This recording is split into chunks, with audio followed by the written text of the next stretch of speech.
Hello, and welcome to Select and Start, the podcast about meaningful and memorable video games. I'm your host, Keifer, and every episode I bring on a guest who selects a game that made an impact on their life.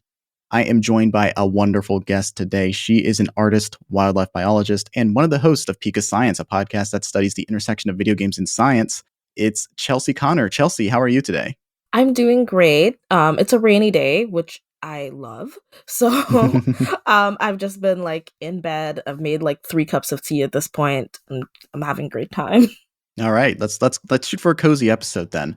We have a lot to talk about, but before we get into the video game talk, for the people who don't have the pleasure of knowing you, Chelsea, what do you do and what do you like? Well, I like to describe myself as a multi-hyphenate wildlife biologist. At this point, I feel like I've done so many things, and I am doing so many things in my career that that's the easiest way to describe it. So I am a herpetologist, which means I study reptiles. I focus specifically on tropical ones because I am from the Commonwealth of Dominica, which is a small island in the Caribbean. So I kind of stick with what I know and love, the animals I grew up with. I'm also a birder, which means that I watch birds for fun, which is probably a weird concept to some people.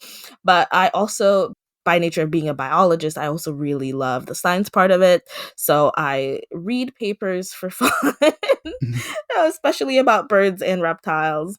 And I also do science communication. So it's a lot of things under one title. That's incredible. You do so many things and have such enthusiasm for all of this stuff. I don't think that being a birder is a particularly strange thing. I actually know a lot of people in real life who've gone to bird watching camps and things like that. So I don't think you are alone in that passion for yourself. Really quickly, you work with reptiles and everything. What would you say some of your favorite reptiles, birds, animals, creatures are? So for favorite bird, I'm always going to go with a bananaquit. They are a tropical passerine bird. So I saw them a lot. They were actually what birders call a spark bird. That's just the first bird that you see that gets you into birding and bird watching. So seeing those birds, they're also called sugar birds. So a lot of people leave sugar out for them in the islands. So seeing them and seeing my grandma leave sugar out for them, observing their behaviors, I was like, this is a really cool bird. They're really cute. They look like they're frowning and upset all the time. I love that personally. I love a good angry little guy. So that was it for me. We also have endemic parrots, so those are also some of my favorite birds. Reptiles, I have a particular interest in anoles. There are over 400 species of anoles across tropical regions, and they are these typically small tree-dwelling lizards. And they have this thing called a dewlap, which is a flap of skin under their throats that they can extend and retract. And they use it to communicate with each other. But most importantly, what people know it for is that the males use it to attract females. They do push-ups and they flap their dewlaps and they're like, hey, please look at me. Can we have babies together? It sounds like, you talked about animals from your home country and everything like that. What got you into this biologist life? What sparked that passion for you?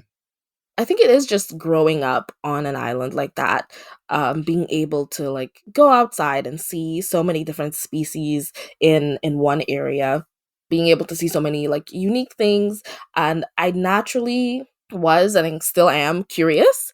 So I had so many questions. I remember asking why do the banana quits act a certain way? Why does this ground lizard that we have, the Creole name for it is abala. So I would ask why do abalas do this? Why do they lose their tails? Is it okay for them to lose their tails? Um, seeing sea urchins move when a shadow passes over them. Why are their spines moving? How do they know that there's a spine? I have those questions, and I wanted to get those questions answered. And answering those questions made me realize I had more questions. How do these things work? I want to get to the root of everything. And that is how I ended up here as a biologist, because now I'm doing research to answer questions about how things happened and how did the animals that we have in some parts of the Caribbean got there in the first place. No, yeah, that's wonderful. You turned natural curiosity into a passion for a field, and that's always lovely to hear. I love it when people are able to pursue their passions and do all the things like that. And it also explains, the premise of the podcast that you're a part of, which is like basically trafficking in scientific information by also talking about your other interest, video games. Which brings me to my next question. As we know, no community likes to gatekeep more than the gamers. So we need to check your gaming credentials here at the top. You've proved the science credentials, but now we have to prove the gaming credentials here. Let's talk about your gaming history. What got you into gaming? What was your relationship with gaming like across your lifetime? Let's hear about that aspect. What's your portrait of a gamer? So initially, like, gaming for me was like just like an easy thing to do to like get away from like a long day that I've had, things that I've done during the day. Because like my first experience of like a game, and I think it counts, is Snake. Snake on the like Nokia phones. Like, I'd take my dad's phone, because my Mhm. dad doesn't really care about like, oh, the game's on his phone. So like, I'd like, can I borrow it? You don't use your phone anyway. And I play Snake, and it's like, I feel like I'm also naturally competitive. So like, my Mhm. brother would have a high score, and I'm like, I need to beat his high score because I can't let that slide. And then we finally got a home computer one day, and at some point my brother got an emulator, and he got Pokemon Yellow. Mhm. And I remember the first time I started my own game, and I got Pikachu, and he was following me around, a little pixel Pikachu following me around. And I was like, I want to do this forever. Like, this is it for me. This is what I Yeah. want to do. That was like my first, like, I guess, real game was Pokemon Yellow. And I realized that like, not only do I love real life animals, I love fantasy animals as well. And I like thinking about how do they create these like unique ecosystems and worlds for these animals. But also I liked being able to like put myself into a whole different world where everything is different, where I have like all these cool powers. I already was really into magical girl anime, so it's like now I can like play through magical worlds. Oh, this is definitely the step up that I needed. So after Pokemon, I got into Metroid and Castlevania.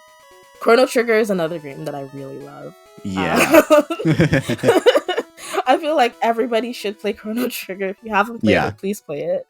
I think the classic like side scroller games are my thing. And if not, then it's like the JRPGs, those little like pixel maps, and you like pick where you're going.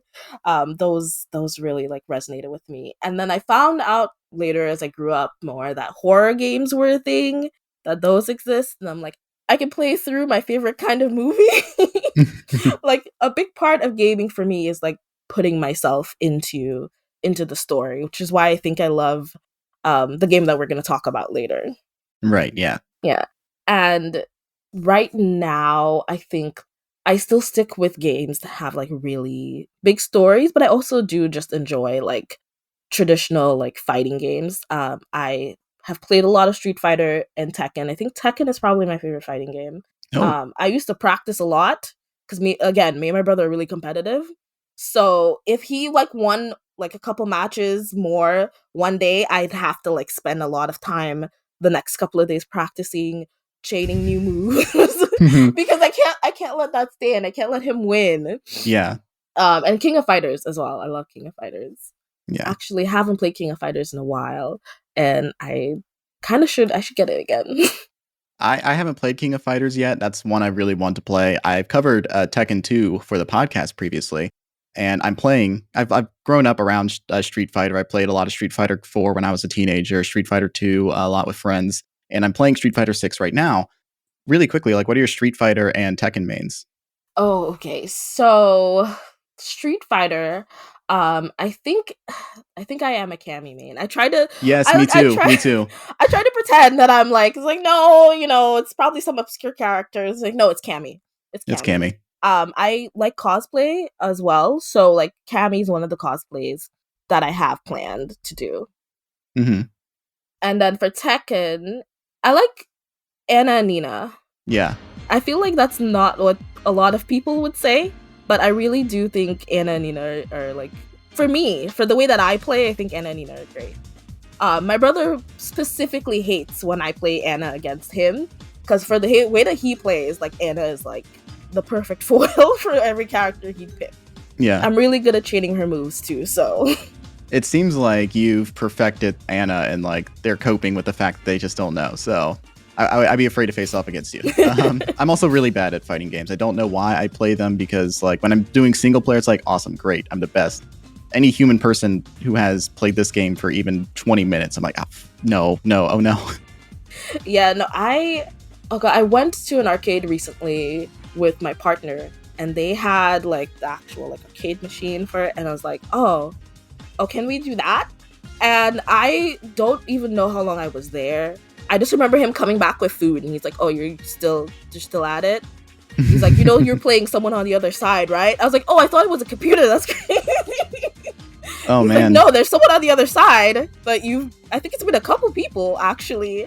I had not realized that I had beat a couple like actual people at that point. The competitive like, spirit. Yeah. I was like, I can't let this computer beat me. That's awesome. Going back to the Pokemon thing of it, I mean, you do a Pokemon podcast. A few Pokemon related questions we can knock out here. First one being like, what's your favorite region or generation? Favorite region. I'm gonna have to say, this current one. I have been obsessively playing, Pokemon Scarlet. I adore all of the Pokemon in it. Okay, not all of them, but most of them. And I didn't think that I would like ever find a new Pokemon region that I absolutely adored more than the like original. I hate to be like one of those people that's like, yeah, no, Gen 1 is the best, but Gen 1 is just like really nostalgic for me. Of course, it was your first. Yeah, so I'm definitely like really attached to that one. I think Johto is another one that I really like, because I think it's mostly because of Totodile. Oh, Totodile's great. Where is my phone? I have like a little shiny Totodile on my phone. Mm-hmm. Like I adore Totodile. He's a great Pokemon. No notes. No notes. That brings me to my next question. Is Totodile your favorite Pokemon, or is there another one that you go? I mean, like obviously, like that's like picking your favorite child, but it really is, because despite like liking the starter, I am a big Ghost Pokemon fan. So I love Totodile, but then there's like 5 Ghost Pokemon that I'm like, these are all also great. I really like Sinistea, Mimikyu, Gengar is like standard. You have to. I feel like anybody who says that they like Ghost Pokemon, you have to like Gengar. I like. Is it Pumpkaboo, the little pumpkin one? I do. Yeah. I do really like them as well. And I also like Haunter. And I feel like Haunter doesn't get enough love. Haunter's great. I mean, I love all the Pokemon described are great. And I have a little plushie of him up here in my like the net of plushies. He's somewhere in the top hiding next to Mimikyu. That's great. How does it have the hands too, or like are they like sewn onto him? Or? He has the hands and they're sewn on to him. Okay. Like if I knew where he was exactly, I would show you. But the hands are sewn on, and then they put like beads in his like little curved body so he can attempt to sit, but he doesn't really sit because he's curved. They tried. No, I mean, you did say like, Gen 1's the best, but most of the Pokemon you described are past the first generation. So I think you've established a cred there that you have this, big love for all these kinds of Pokemon. I'm assuming you'd be a ghost type gym leader if given the option. I would be. So much so that I commissioned a Pokemon artist to draw me and my partner as ghost type gym leaders. And that is actually my phone background. Oh, nice. And then I commissioned them again for another one where we are picking fruit from Tropius, which is another Pokemon that I adore. I love their design. Something about a dinosaur with banana leaves for wings just really, I feel like it gets me. A flying tropical reptile. I mean, it's a bird. It's a reptile. It's the tropic. It's a Pokemon that's home to you, probably. It's everything in one. That's great. I love the 3rd generation, the Ruby Sapphire Emerald generation, the most personally. But my favorite Pokemon, I have my Pokemon plushes in the back here, is Ampharos and that evolutionary line. So yeah, that's me. Ampharos is adorable. Ampharos is great. It's a good Pokemon. Thinking about like the Pokemon I love overall, it's like definitely Generation 3, where you have your Absol, you have Flygon, Salamence, you have Blaziken, Trico, that evolution. I think those 3 starters are probably like Okay, pound for Trico, pound, maybe the best. you got me with Trico. Yeah. I love a good lizard Pokemon because I feel like there's not enough lizard Pokemon. So like Yeah. Trico as a starter, I was like, oh, finally a lizard. Like I finally like chose something that wasn't a water type. I was like, I will choose the grass type. I'll choose Trico. I have a question for you about this as a, Pokemon biologist. Would you consider all dragon type Pokemon to be reptilian? Yes. Yeah. So there's Yeah. yeah. No, if we go like based off of mythology, dragons are based on lizards to begin with. So I'm grouping them all as lizards. Except for like dragon types like Swablu and Gumi, like those are we're not Fringe, Gumi, like yeah. Gumi's like final, like those are not they're fine, they're just they're Right. not reptilian. So Altaria is not a dragon, no. yes. But no, yeah, that is interesting now that I'm like talking about this. There's a whole dedicated reptile type, and not everything necessarily has like the scale and Yeah. everything that yeah. Yeah. Like I thought about this a lot. It's like I love the dragon types, and then like they were like Altaria is dragon type, and I was like, okay, it's a bird. Birds are technically reptiles, so that's fine. And then like Gudra, I was like, that's enough. You're doing a lot. Yeah. But it is interesting when a Pokemon is, reptilian and not a dragon type, like your Totodiles, your Tricos, your Kecleons. Trying to think. My boy, Crocodile, got all those. I'm sorry, that was a good one. It's a great one. It's That's a one of my top favorite. tier design as Mhm. well. Yeah, he's so cool. I forgot to mention this, but I also do art. So like a lot of Pokemon that I like are just purely aesthetic. It's just like I like the way that it looks. It probably sucks. It's Mhm. weak, but if the moves are like the aesthetics are good, I appreciate it. Like those are the two things I go off of. Like, is it a cool Pokemon that I can actually use, or is it aesthetically pleasing? Yeah, I never really go for stats, even though like I have done IV, EV training before, especially as it's become easier across generations. But my main thing is like it's a vibes based process for me. I'm not a competitive player. I am just here for the world. Going back to your other point about how you played these games for the first time on an emulator, which rocks. When that was like your way of playing games, how did you discover the video games that you wanted to play and like sort of inform your taste from that? So, my brother was mainly the one who would look them up. And I, Mhm. like, for a while didn't know how he'd do it. He'd just, like, be like, oh, I got some new games. And I'm like, where are you getting these from? I don't understand. It's like magic. And he explained to me that he'd, like, literally just, like, Google, Google games for, like, this console. Look up on YouTube, like, if anyone has like talked about it at all, because they didn't do playthroughs yet, but people would talk about like, oh yeah, there's this game that I like, and blah blah blah, or like what's the website name, like walkthrough something. It's like an old walkthrough website where they would talk about the game and then they like tell you how to like get through the entire game and get all the items. And he would like spend so much time reading those to understand like what the game is about. Mhm. And from there he would get like he'd be like, all right, cool, I'm downloading this, I'm gonna find it, and we're playing this game. So I started to do that for myself. And the first one I was like, okay, I'm gonna do an easy one. I did Hamtaro game. I think it was Ham Ham Heartbreak. I had the Game Boy Color Hamtaro game as a kid. Oh, I want to get that one. Ham My Hams partner Unite, I think is what it's recently called. got me, yes. And my partner recently got me a Cardcaptor Sakura Game Boy Color, so Oh. I like can get the physical game now instead of an emulator. No, I had the cartridge. Like I remember like it was Christmas of 2002 probably. I got a Game Boy Advance, and one of the games was Ham Hams Unite, the Game Boy Color game. So that was one of the formative video games for me. But yeah, like playing games off an emulator, so sort of going off that taste. I'm trying to remember like the walkthrough websites. GameFAQs was what I would go to on as a kid, getting walkthroughs. And still, for a lot of games that came out before 2010, that's still my main place of finding walkthroughs. But I don't know. Yeah, I think it was Game Facts. I'm trying to like look it up because I remember the logo distinctly. I just don't remember the name of it because I Oh, remember seeing that logo so much. It is Game Facts, yes, the G, okay, there we the go. G with the line through it. Seeing it unlocked like a core memory. Yeah, this is it. There. Yeah, no, that got me through so many games as a kid. Still gets me through some games now I play for the show. Spoilers for later. Um, I love it when these people would make these like elaborate, detailed walkthroughs. I think it's an art form, and I think that's being lost in like the homogenization of the internet, where everything is like you have to look it up Yeah. on Reddit and get a less formal answer for a lot of stuff.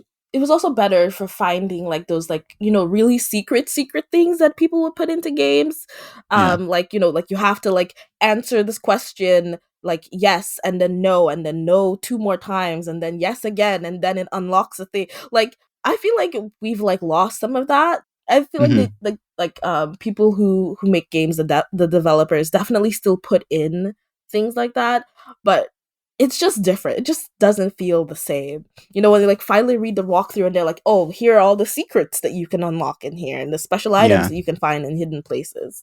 Finding it all collected in one place, like in one organized area, Mm-hmm. in a place that isn't like an official strategy guide you have to buy for $20 at a store, like that is such a valuable resource. And again, like now that everything's like you have to go on a Discord server maybe to find some information, but not everything, is infuriating.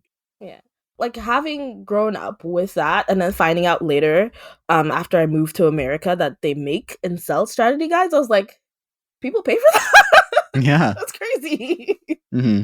And you start it with the emulator, but like I'm sure also moving to America where like you said like there is access to more video game resources. Did you get into console gaming? What would you say your favorite consoles are?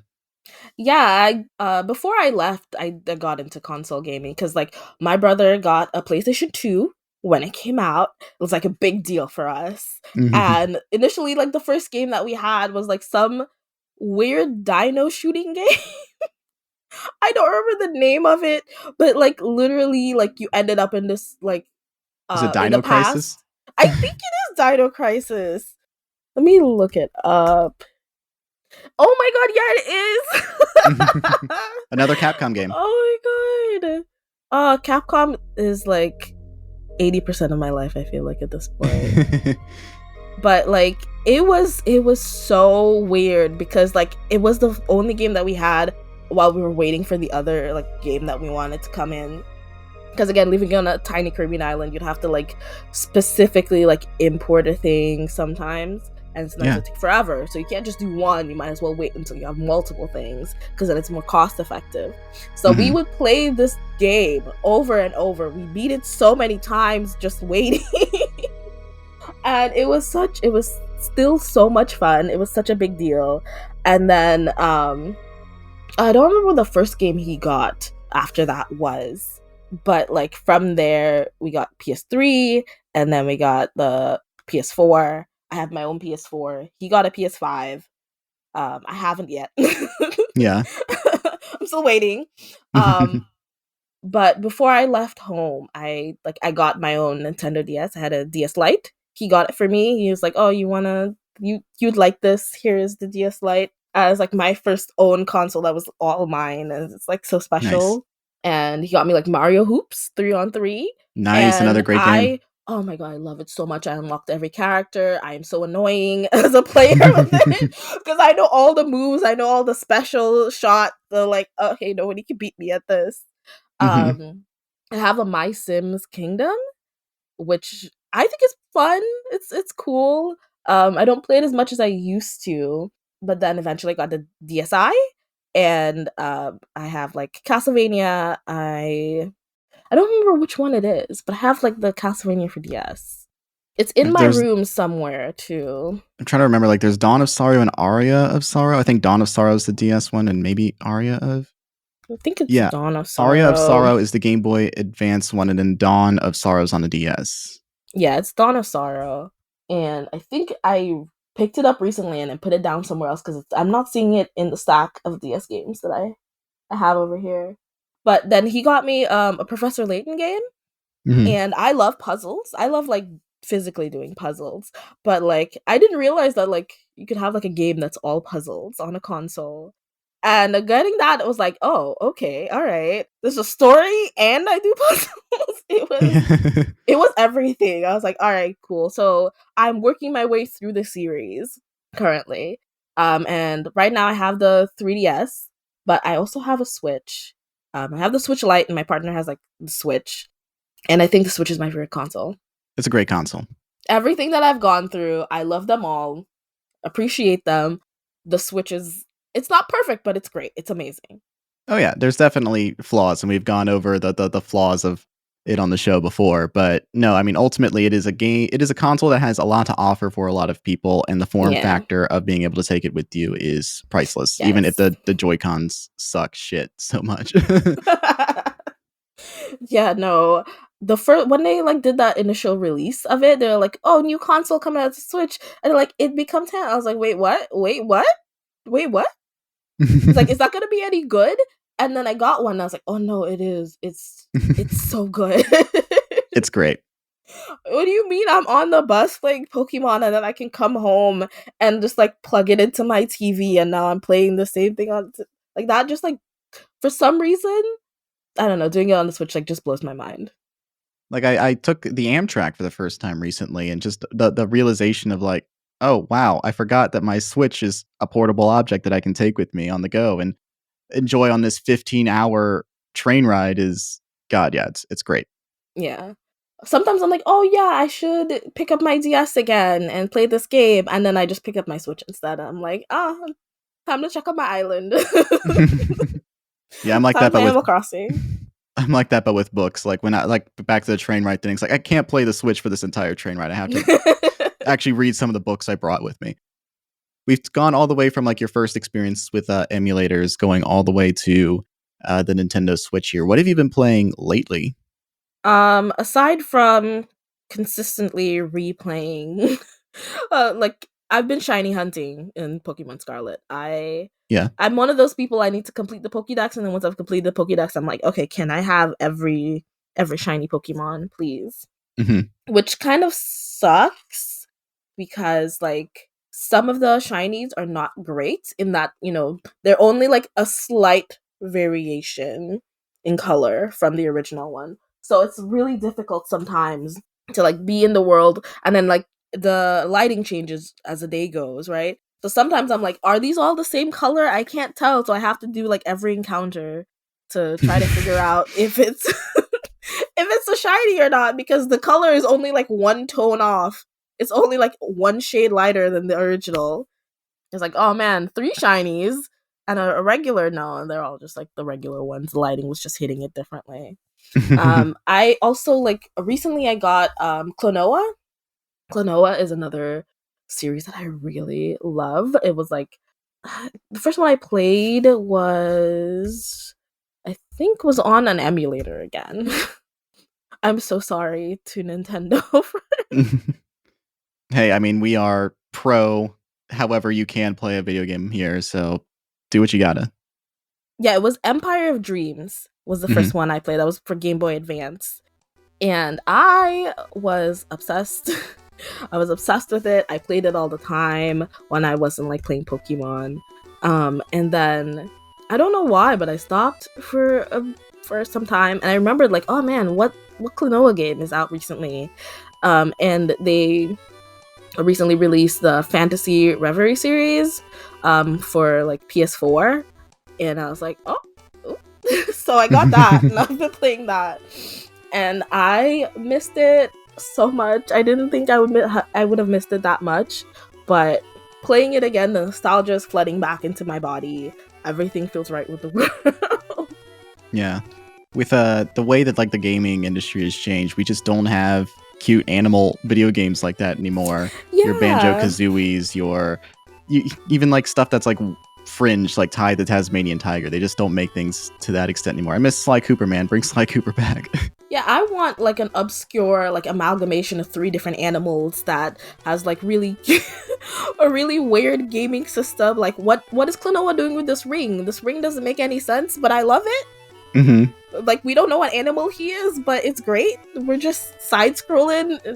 There's just like little things called moos. Why are they called moos? Nobody knows. Yeah.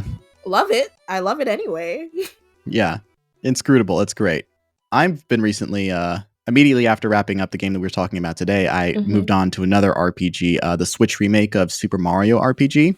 Oh. So I'm working through that, and it's a lot of fun. I played the original a little bit back when it was downloadable on the Wii. This goes all the way back to the Super Nintendo, the original. But no, this remake is beautiful and gorgeous, and the music by Yoko Shimomura is just incredible. So I am playing that, and I'm going to talk about it in a future episode of the show. So y'all it looks good. Yeah, it's great. I've never played it. You gotta, especially if you love this era of RPG. It's short, but like it's gorgeous. Yeah, I've played like a lot of Mario games, I feel like, but for some reason I have not played the Super Mario RPG. I'm gonna have to do that.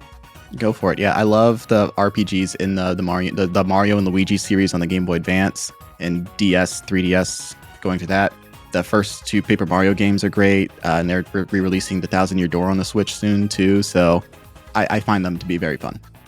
Yeah, no, I think the Mario franchise overall has done like a really good job of being consistently fun. Mm-hmm. Like I feel like there's some like video game series where at some point you're like, okay, that's enough. We've had enough of you. But like Mario is just like, it's one of those things that I feel like it's classic. It's always fun.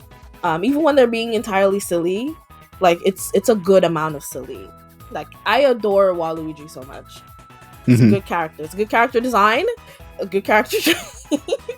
If he's a choice in any game, I'm choosing him. Yeah, no. You go on Mario Kart 8 Deluxe Online on the Switch. It's just a million Waluigis racing each other because I guess he's the meta. I guess he's the meta character that like has the consistently best stats. So it's like, oh god, it's 11 Waluigis and me who just wanted to play the game. Okay, now I have to get it so that I can also be one of these rogue Waluigi. Yeah, definitely. You know, we talked about some games that did mean a lot to you throughout your life. When you approached me for the show, you also floated the idea of talking about a Secret of Mana. Before we get into today's game, do you want to use this little space here to talk about some other games that mean a lot to you? Yeah. So I mentioned Professor Layton briefly earlier when we're talking about different consoles. Professor Layton is like, I think it's tied to the fact that like my brother had been gone for a really long time and he came back and he was like, here is a DS. And also I got you this game, and one of them was Professor Layton. But like just like playing it and like going through those puzzles and like talking to him about the puzzles, it just like built a deep connection for me with Professor Layton. Mm-hmm. And I was surprised because I like, despite liking puzzles, I know I really like games that have like action in them. I can do something, I can like fight, I can like, travel to different worlds. But like Professor Layton is very much just like a regular guy. He's just a guy that likes puzzles, and he's just going around solving puzzles. It's a really, really simple premise. They like give you a story, and then as you go through the story, finding out what happened. But as you're doing it, you're solving puzzles. It's so simple and it's executed so well every single game. To me, it is like a top tier game. Like I would recommend it to everybody. If you need like a good cozy game to play, something that's going to give you like a really cute story, it's going to make you feel good for like just like even a simple accomplishment. You're like, you don't have a lot of time, or like lots of like long gameplay like exhausts you. Professor Layton has like you solve this puzzle, it's not long till next puzzle, and you can choose the difficulty of the puzzles as well. You can skip puzzles and come back to them later because they save the puzzles for you. There's like really no pressure in this game. Like it's really just like, we want you to enjoy the story and have fun. I feel like sometimes you definitely need that, and I definitely was like, to have that time and to like start off like playing it and share that with my brother after he'd been like off at school for like a year. Mm-hmm. I came back to visit. It was like, yeah, this is great. This is nice. Yeah. And what about Secret of Mana? Secret of Mana is just me being a fucking JRPG nerd. Yeah. Anything that has like mythology and like you have magic powers, I'm like, this is great. This is fantastic. But something about the story of Secret of Mana, I just like was like hyper fixated on it. I'm not gonna lie to you, it's been a while since I played it, so I don't remember the entire story. But the like hero's journey is always going to be something for me that I feel like I'm like, yes, I need to follow a character as they discover how like, they have this like hidden power in them, and they're gonna be the best that they can be. It's like Legend of Zelda. That's what every Legend of Zelda is. Link is like, oh, I'm a hero, and you like follow him on his journey to become the hero of Hyrule. That is like, I feel like Secret of Mana is like one of the like precursors of Legend of Zelda for me, because I didn't get to Legend of Zelda until later, like much later in life. And my brother liked Legend of Zelda, but for some reason for me, I looked at it and I was like, eh. I also like really like the monster design in Secret of Mana. Again, I'm really into like the art part of things too. So like I love a silly little guy. So like the Rabbites, I think they're called in it's Rabbite. Yeah. In Secret of Mana, I'm just like this is the perfect guy to start the game off. They're like the lower level enemy that you meet. Again, the fantasy thing where you use magic powers. I wish magic was real. I wish I could do this. I'm sold. Yeah, it's a series I've never gotten to play, but I remember seeing so much of it throughout the years and people holding it up as like one of like the best as Super Nintendo games ever, and then like talking up the rest of the series to an extent. And it's been getting re-released lately, as I understand it too. So I was just like, this is the time, and it just like never pans out. But eventually, I will play these games. Any other games that mean a lot to you? Games that mean a lot to me. I've already mentioned Pokemon. I feel like Pokemon is like a big part of my life. Me and my partner adore Pokemon, as evidenced by the million plushies that I have in here, aside from the Triceratops. But I think Kirby. Kirby is another video game series that I adore. For no other reason that he's just a cute pink guy. He doesn't really do anything but eat and be cute. And that is incredibly charming to me. And apparently I'm not the only person who thinks so, because he's very big across the world. It means so much to me, and it's literally just because he's just a little pink guy and I adore him. And he's just a little guy. That's it. He's just a little guy. I love like characters that are just little guys. You can't underestimate the marketing and allure of a little guy. I mean, you see people obsessed with Snoopy everywhere. You see people obsessed with Hello Kitty, Kirby. Even the minions to an extent are like appealing to the little guy mode, but I would not put minions in little guy category. No, I don't know why, but I hate the minions so much. It's like a strong visceral reaction for me anytime I see a minion. I'm like, ugh. No, they're not for me. With apologies to Nick Weiger, they're not for me. But it's no, I have nothing. It gave Illumination to Cloud to make the Super Mario Brothers movie, was what I was about to say, but I was like, I don't really like the Super Mario Brothers movie that much. So. I haven't seen it. I've been avoiding it.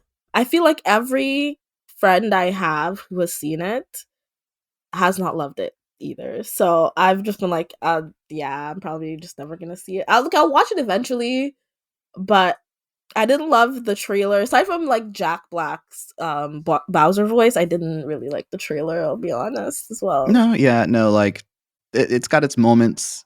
Jack Black's great in it. The music by Brian Tyler is great in it. The movie itself is like, this is a movie that is for kids, made by a kids studio. And I don't know what I was expecting.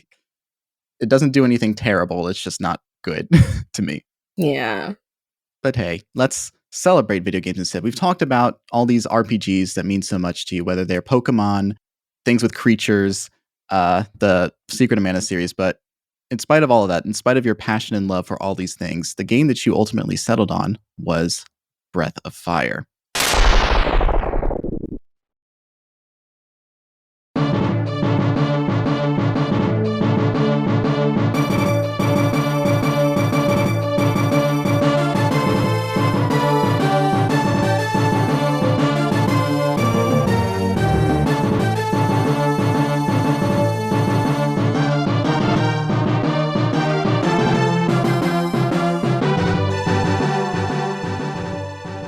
Breath of Fire is a turn-based role-playing game developed by Capcom for the Super Nintendo Entertainment System.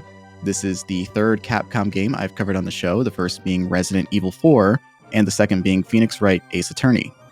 In addition to those franchises, Capcom is also known for other franchises such as Mega Man, Street Fighter, Dead Rising, Devil May Cry, and Monster Hunter.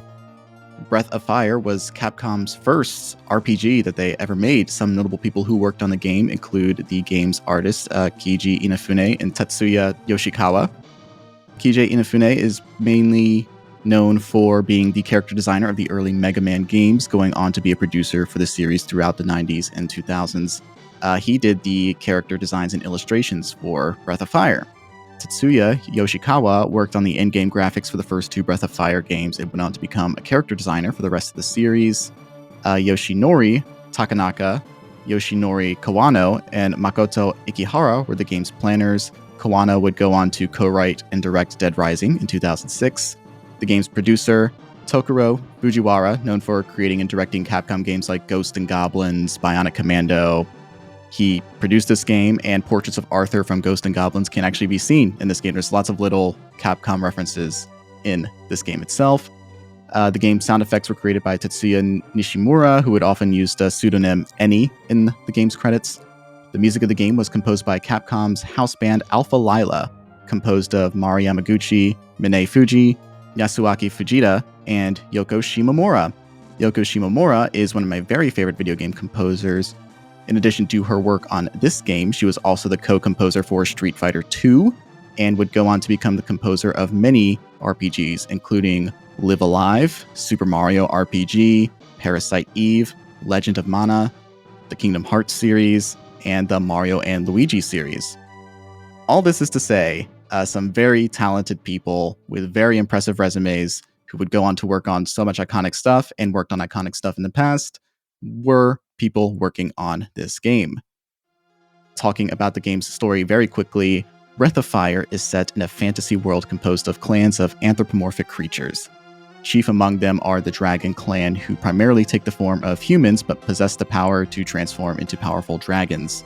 A schism over the powerful goddess Tyr, who has the power to grant wishes, divided the clan into 2 factions, the Light Dragons and the Dark Dragons. Tyr was delighted and entertained by the fighting, encouraging it as much as she could, provoking the Goddess War, which brought the world to the brink of annihilation. The conflict was finally put to an end when the Light Dragon sealed Tyr away using 6 elemental keys that were scattered across the world. So powerful are these keys, in fact, that they changed the landscape of their resting place. Tyr was sealed away, but the conflict between the Light and Dark Dragons carried on for thousands of years, with the Dark Dragons hunting the Light Dragons, driving down their numbers and forcing them to hide in their human forms in isolated communities. One such village, Drogon, great name guys, is the home of our protagonist Ryu and his sister Sarah, 2 orphans. One night, Ryu awakens to find his village under attack and on fire by invading dark dragons. Ryu's sister Sarah, a powerful priestess, uses her powers to protect her village and draw the dark dragon forces away from her home, and importantly, her younger brother Ryu. She's taken prisoner by the Dark Dragons, and their leader, Emperor Zog, makes it known that he's going to collect the 6 goddess keys in order to free Tyr and control the world. Intent on saving his sister and the world, Ryu sets out on a quest to save his sister and the world. By finding the goddess keys along the way, he encounters other clans and members of those clans to join him on his world-saving quest, including Nina, a princess with angel wings, Bo, a wolf-like warrior, Karn, a thief, Gobi, a fish-like merchant, Ox, an ogre and a blacksmith, Blue, an immortal witch with a serpent-like lower body, and Mogu, a mole-like creature. Shenanigans ensue. Breath of Fire was released on the Super Nintendo in North America on August 10th, 1994. Other games released in 1994, like this game, include Demon's Crest and Mega Man X, both of which were Capcom games, Donkey Kong Country, Doom 2, Earthworm Jim, Final Fantasy VI, which at the time was known as Final Fantasy III in the West, Sonic the Hedgehog 3, Sonic & Knuckles, Super Metroid, System Shock, The Elder Scrolls Arena, and Warcraft, Orcs and Humans. Before we move forward, have you played any of these games, Chelsea? Elder Scrolls, Mega Man X, and not me forgetting again. Metroid? Super Metroid? Yes, thank you. Mm-hmm. I was like, how am I forgetting Metroid? Yeah, I've played those 3. I really like the Elder Scrolls. I think at this point it's just very obvious. I'm just a big fantasy nerd. I mean, yeah, and the Elder Scrolls V, Skyrim, is very dragon forward, so I can imagine that being an appeal. Oh my god, I was right there with all of the memes. Oh my god, I was one of those annoying people on Facebook posting those memes. I'm so sorry for my crimes during that time. People, everybody was doing it, and that's why I got driven into the ground. The arrow to the knee, someone stole my sweet roll. I was trying not to say it. We got to acknowledge it. Oh It my was all but gosh. said, and I'll take the hit. I'll take the hit to the knee, so to speak. You laughed. Yeah, I think I went back at some point and I hid every post because I was like, no, I don't ever want anybody to clock me as one of those people. I've done enough. I've done enough damage to the community. We were all cringe in 2012. It's fine. Yeah. Point is, it was a very stacked year with a lot of important, informative, and legendary video games coming out around this time. The gameplay of Breath of Fire takes the form of an turn-based RPG where you navigate menus to defeat the threats you randomly encounter across the world and in various dungeons. Sort of a Dungeons and Dragons kind of, whatever. Each member of your party possesses unique abilities and skills that not only serve a purpose in battle, but also out of battle as well, which I found to be very unique and engaging. Being able to overcome obstacles, neutralize traps, and more. We'll get into the details of the gameplay in a bit, but first, like I said, stacked year for video games. What made you want to talk about Breath of Fire over any other video game, Chelsea? Well, I think between Breath of Fire and Secret of Mana, and I forgot to mention when we briefly talked about Secret of Mana, like while I really loved the aspect of like they have these elemental spirits, like it's just like, ooh, elemental spirits is so cool and fun. Um Breath of Fire was the one that I played first. It was like my first like full length JRPG that I actually completed the first time I played it. And it was a really like proud moment for me to complete it. But also the story to me, I don't want to get jumped by a Secret of Mana fan. The story to me felt better.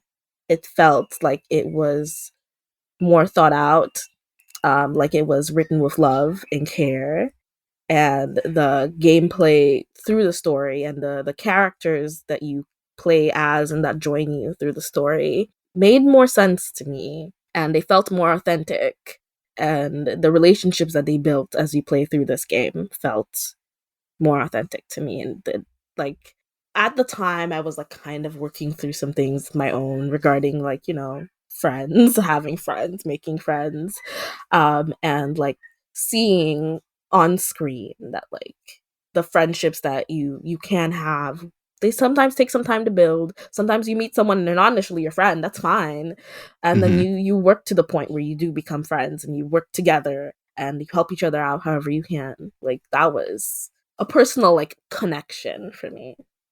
Yeah, I understand that totally. You talked about this being one of the first of this genre that you've played before. Did you play this on an emulator? How did you first play it? I did play it on an emulator, so Hmm. sorry again. No, don't To apologize. I tell you. mean, access and affordability and everything like that. Like you talked about the fact that like where you're from, what you had available to you was sort of at the whim of what was imported. So you have no Yeah. reason to apologize whatsoever. I mean, most people shouldn't apologize for, pirating video games anyway, but that's a whole, you especially have every right. And it clearly means a lot to you. So whatever. Yeah, I mean, no, it definitely means a lot to me. And if I could now like purchase the game like and the console, I would do it. But it's available on Switch, so why would I do that? Yeah, it's legal to do it that way. Yeah. But like that's how I could play it. Getting home from school on a Friday, because my mom was like kind of iffy about letting me like play games during the weekdays because I have school the next day. But getting home on a Friday and tossing my backpack in my room. I went to Catholic school, so every school on my island has uniforms. Catholic schools are more strict about their uniforms, so like taking off my uniform and putting on like comfortable pants and an oversized t-shirt and sitting in front of the computer and starting it up, that was like, all right, school sucked. I didn't have anyone to like talk to, but that's okay.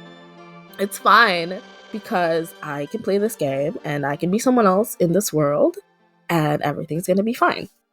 That's lovely. And having a game that means so much to you is the whole point of talking about video games on this show. I love to hear people's experiences and how they come into games. Like, do you remember like how this game was discovered? Was it something your brother found? Like, do you remember that?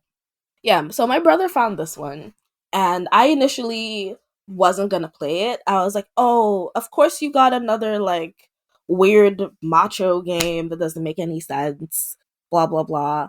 And then I went back to playing Metroid. Now, if the timeline of us playing these games doesn't make sense to you, again, it is an emulator.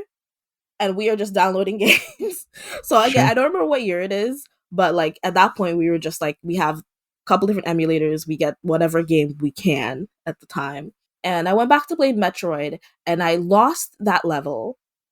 For it was Metroid Fusion, and for that game, when you like lost the level, you lose all your lives. Her suit comes off, and I thought it was a girl, and I was like, "There's girls in games." I was like, "Wait, wait, there's women in video games? Hold on a minute, this is news to me." And I told my brother, and he didn't believe me. I was like, "No, this is definitely a girl. Samus is a girl. I know she is. I saw her. Why would a man have hair like that? It doesn't make sense. Those pixels are a girl." And he's like, "Well, if you want to play a game with girls in it, like, there's a girl at some point in Breath of Fire." And I was like, At some point. Continue. some point. Mm-hmm. I was like, okay, all right. He's like, "It has magic. You like magic stuff." And I was like, all right, I guess I'll try Breath of She is, in Fire. fact, a magical girl. She is a magical girl. And I do adore me a magical girl. I love Cardcaptor Sakura. So I started playing it. And the beginning where he like wakes up and there's a fire, and I'm like, what's going on? A fire? They just throw us into a fire in a building? That's crazy. It's wild. And his sister like sacrifices herself, like turns them all to stone, sacrifices herself so that she can make sure that they're safe. And he starts his journey, starts his hero's journey. And I'm like, this is kind of fun. Like, I have to talk to people, and I have to like explore and discover things, and there's a whole like overworld map. I'm like, okay, I'm actually very interested. And then the monster design was really good. The first slime, I was like, eh. Yeah. Today, if I had to pick a top tier slime, I'd pick the Dragon Quest slime. Best That's slime. a perfect slime. Perfect slime, no notes. Best slime in gaming. Yeah, the slime, I was like, eh.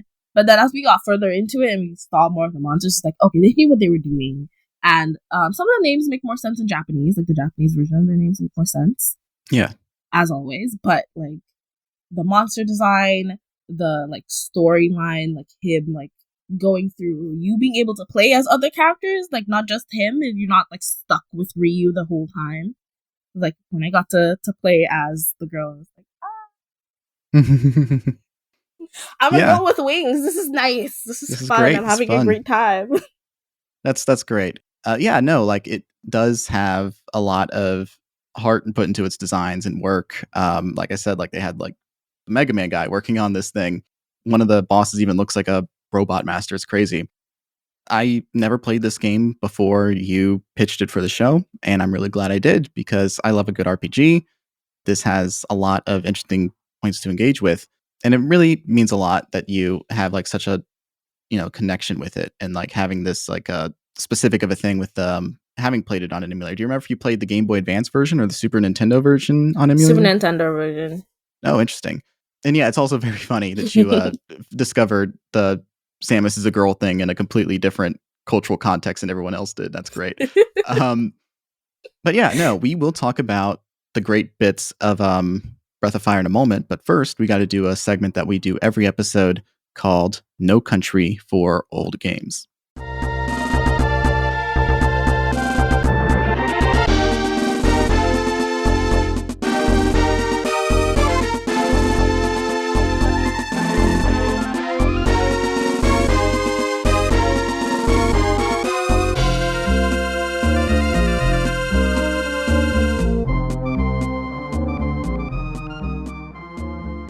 Now, the subject of video game preservation means a great deal to me because I believe that video games are an art form and create experiences that leave some kind of impact on the people who play them, as evidenced by our conversation already so far. Unfortunately, this doesn't mean the same to publishers who have historically struggled with keeping older games on modern hardware. As time goes on, games that were once readily available to purchase and play become more and more difficult to acquire. So in this segment, we rate the game that we talk about on a scale of A to ARG. And ARG is a frustration of how difficult it is to acquire a game and is not me covertly advocating for piracy, which is illegal.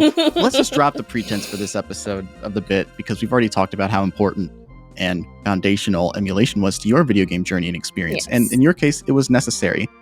something that we don't talk about too much on the show is in the accessibility conversation is regional availability. It came up a little bit with Hamish because Hamish grew up in Europe, where a lot of video games just were not made available, especially RPGs, until much later, if at all.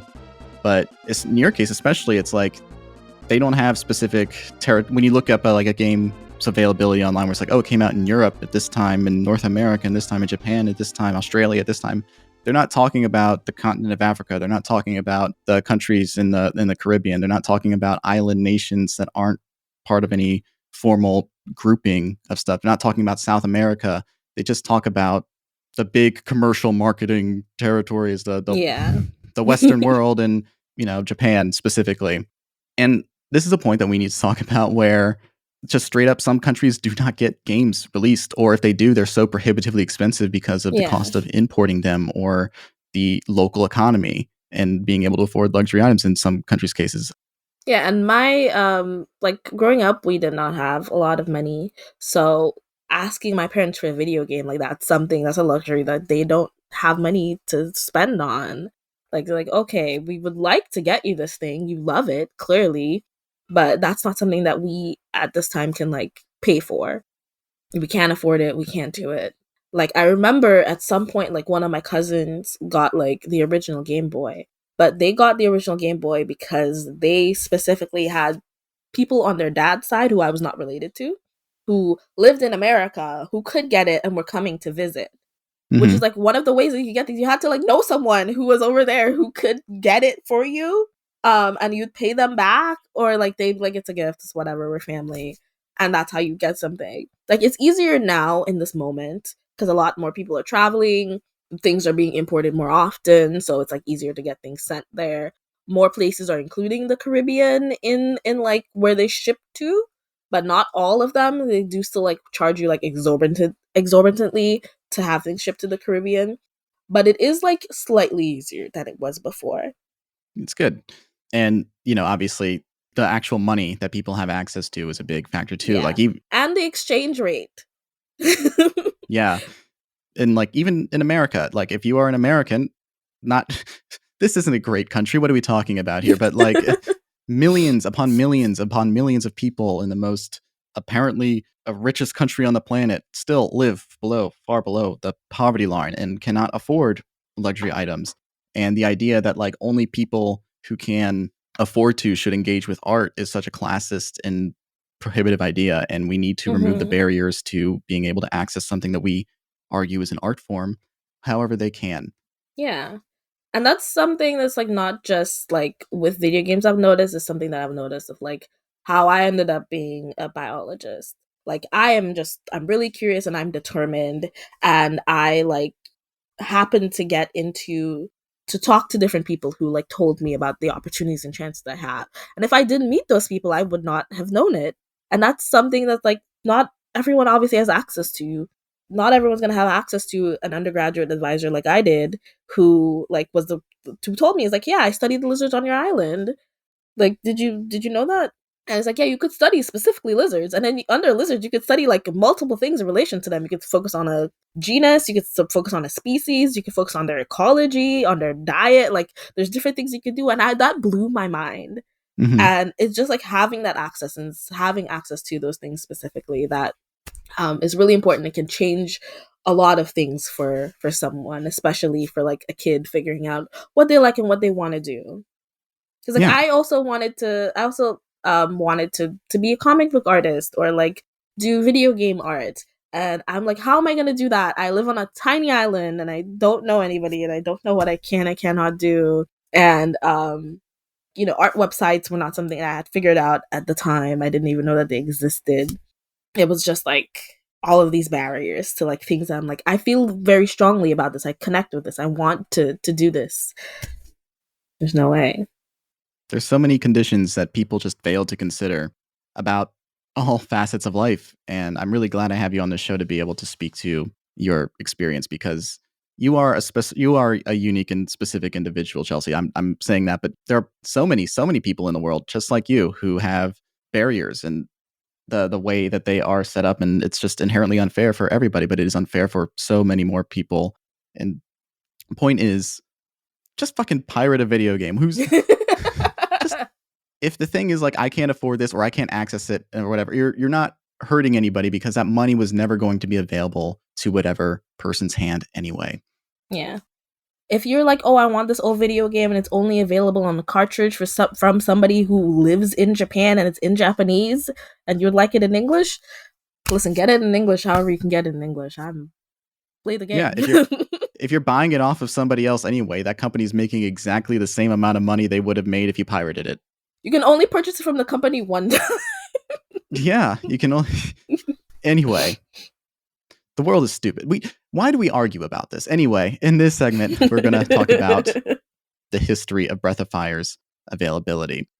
It was first initially released in Japan for the Super Famicom on April 3rd, 1993, and the Super Famicom is known to most of the rest of the world as the Super Nintendo Entertainment System. In Japan, Capcom published the game themselves, but Squaresoft took the localization effort and publishing responsibilities in North America, where it would release on August 10th, 1994. No European release. Also, RIP Squaresoft, which has since merged with Enix to form what is now known as Square Enix.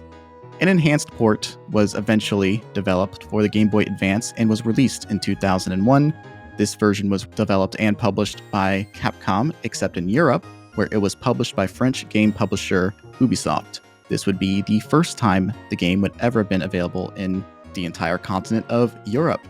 The Game Boy Advance version had some quality of life improvements, menu redesigns, as well as link cable support that allowed players to swap items in their inventories, but we'll come back to that shortly.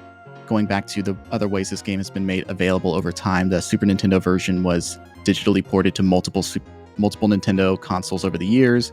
On the Wii U Virtual Console in Japan, September 2014, Europeans got to purchase the Super Nintendo version on the Wii U Virtual Console November that same year.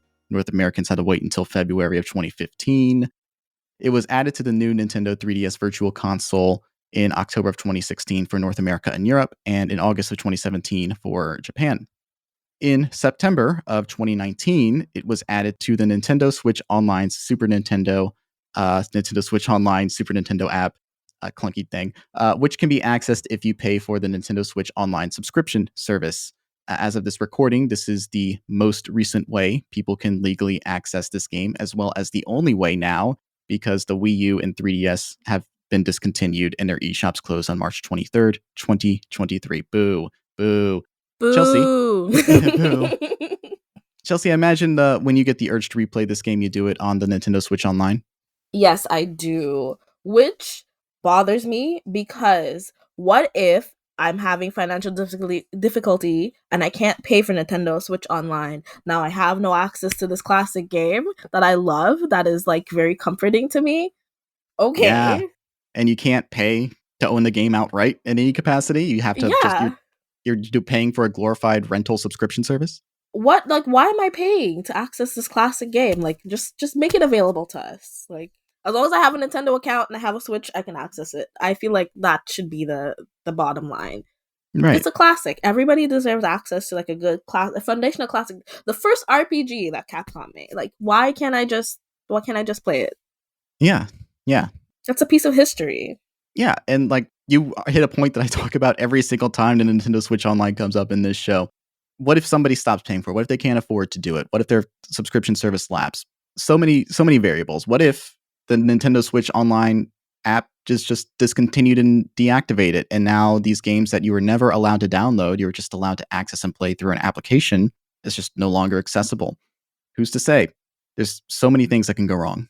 I have a big issue with consoles that force you to add like a subscription that you pay for to access more things. I have this issue with PlayStation Plus too. So it's not just Nintendo. I love Nintendo. I adore Nintendo. I have this problem with PlayStation 2 because why is it that like I'm like, oh hey, I want to play this game, and because I've canceled my PlayStation Plus, I can't do certain things with the game anymore? Why do I have to have a subscription to have the full access to the game, to be able to do all these other things with the game? I can only now all I'm limited to is like I can just play like with Tekken. If you want to go online, I have to have PlayStation Plus to go online specifically and play against other players. Otherwise, I can just play against the computer, and there's that, I guess. But the whole point of the fighting games that you practice, you do your best, and you see how good you are against players across the world. Like, that's how it's marketed. That's what it's meant for. And I can't be online across the world. I already paid for the game. Why do I have to pay for a subscription service as well? Yeah, no, it is the worst. Every company in the world just nickel and diming you for every single thing. I think about the fact that I have to, I have to pay rent for my home. I also have to pay internet. I have to pay for the internet in my home. I have to pay a separate cell phone bill. And then I also buy the items that use the internet. And not only do I have to, in the game console market, I'm paying for the PlayStation Plus, like you said. I'm paying for the Nintendo Switch Online separate. That's two different video game consoles that I'm paying an annual subscription fee for, on top of the fact that I'm paying an internet bill every month, on top of everybody is nickel and diming you. It's a lot. Capitalism is a disease. It is. It's rot. It is rot. When that guy made Tetris, he was not thinking about like, oh yeah, I'm gonna make so much money off of this. He made a fun thing that people could enjoy and they could like play for free. And then from there, everyone was like, what if we added $sign to this? Yeah. Why are we putting $signs on art? Like, okay, yeah, as an artist, I want to get paid for the work that I do. But then all of these extras are not necessary. Right. Especially, like, the developers who developed this game aren't getting paid every single time you buy a copy of their game. This money is going to the publisher. That's not going to the people who develop. It's very rare that, like, the developers get royalties, if ever, if anything. It's just... I feel like I would complain less if they were getting royalties every time I like purchased a new copy of the game, or like of some merch related to the thing that they made. Right. No, but like, developers are already underpaid as it is, and every single thing of our life is nickel and diming us, and also every facet of our lives is trying to pay their workers as little as possible. Yeah. This is a dark conversation. Like if there was fair pay to the people who are working hard to make this game possible and not just the ones who are publishing it, then I would have a different stance on this. If they're not paying them fairly, so why am I giving you this much money and then the money's not even going to the people who made it possible? Right. Exactly. So let's give this game a rating. I give capitalism an F. Then look, the Nintendo Switch Online is a band-aid over the wound of the issue of video game preservation, which is the main subject of this conversation. The fact that people just won't even make their games readily available in accessible ways, and we have to resort to piracy in many cases, an emulation, especially since, hey, you know what the Super Nintendo Online is? That's emulation, guys. Anyway, it treats the act of playing older games as a privilege instead of even just a simple transaction. It is at best a short-term option for playing classic titles.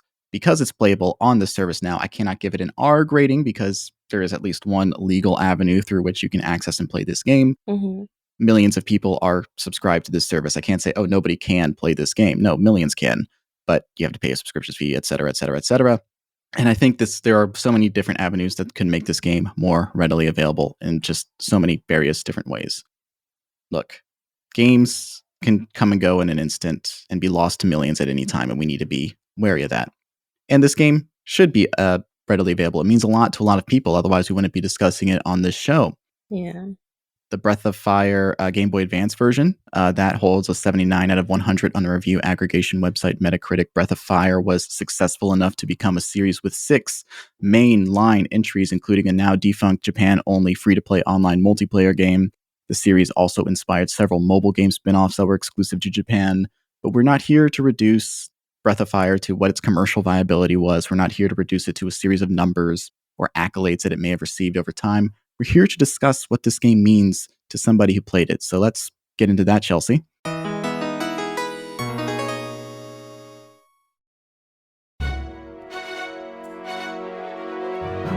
Welcome, one and all, to Riley Hopkins and their amazing friends, the actual play podcast that steals. What does that mean? That means that we take stories from corporations and come back and tell our own fanfic-inspired actual plays with them. We do things like a Star Wars podcast that takes place 300 years after The Last Jedi. What if any Zoids media was good? We tell stories in those spaces that are better than the ones that the corporations tell us, because we're not f***ing cowards. Please, come join us at Riley Hopkins and their amazing friends to hear a plethora of wonderful stories every once in a while. on the Moonshot Podcast Network. Riley Hopkins and their amazing friends. Hosted by me, Riley Hopkins.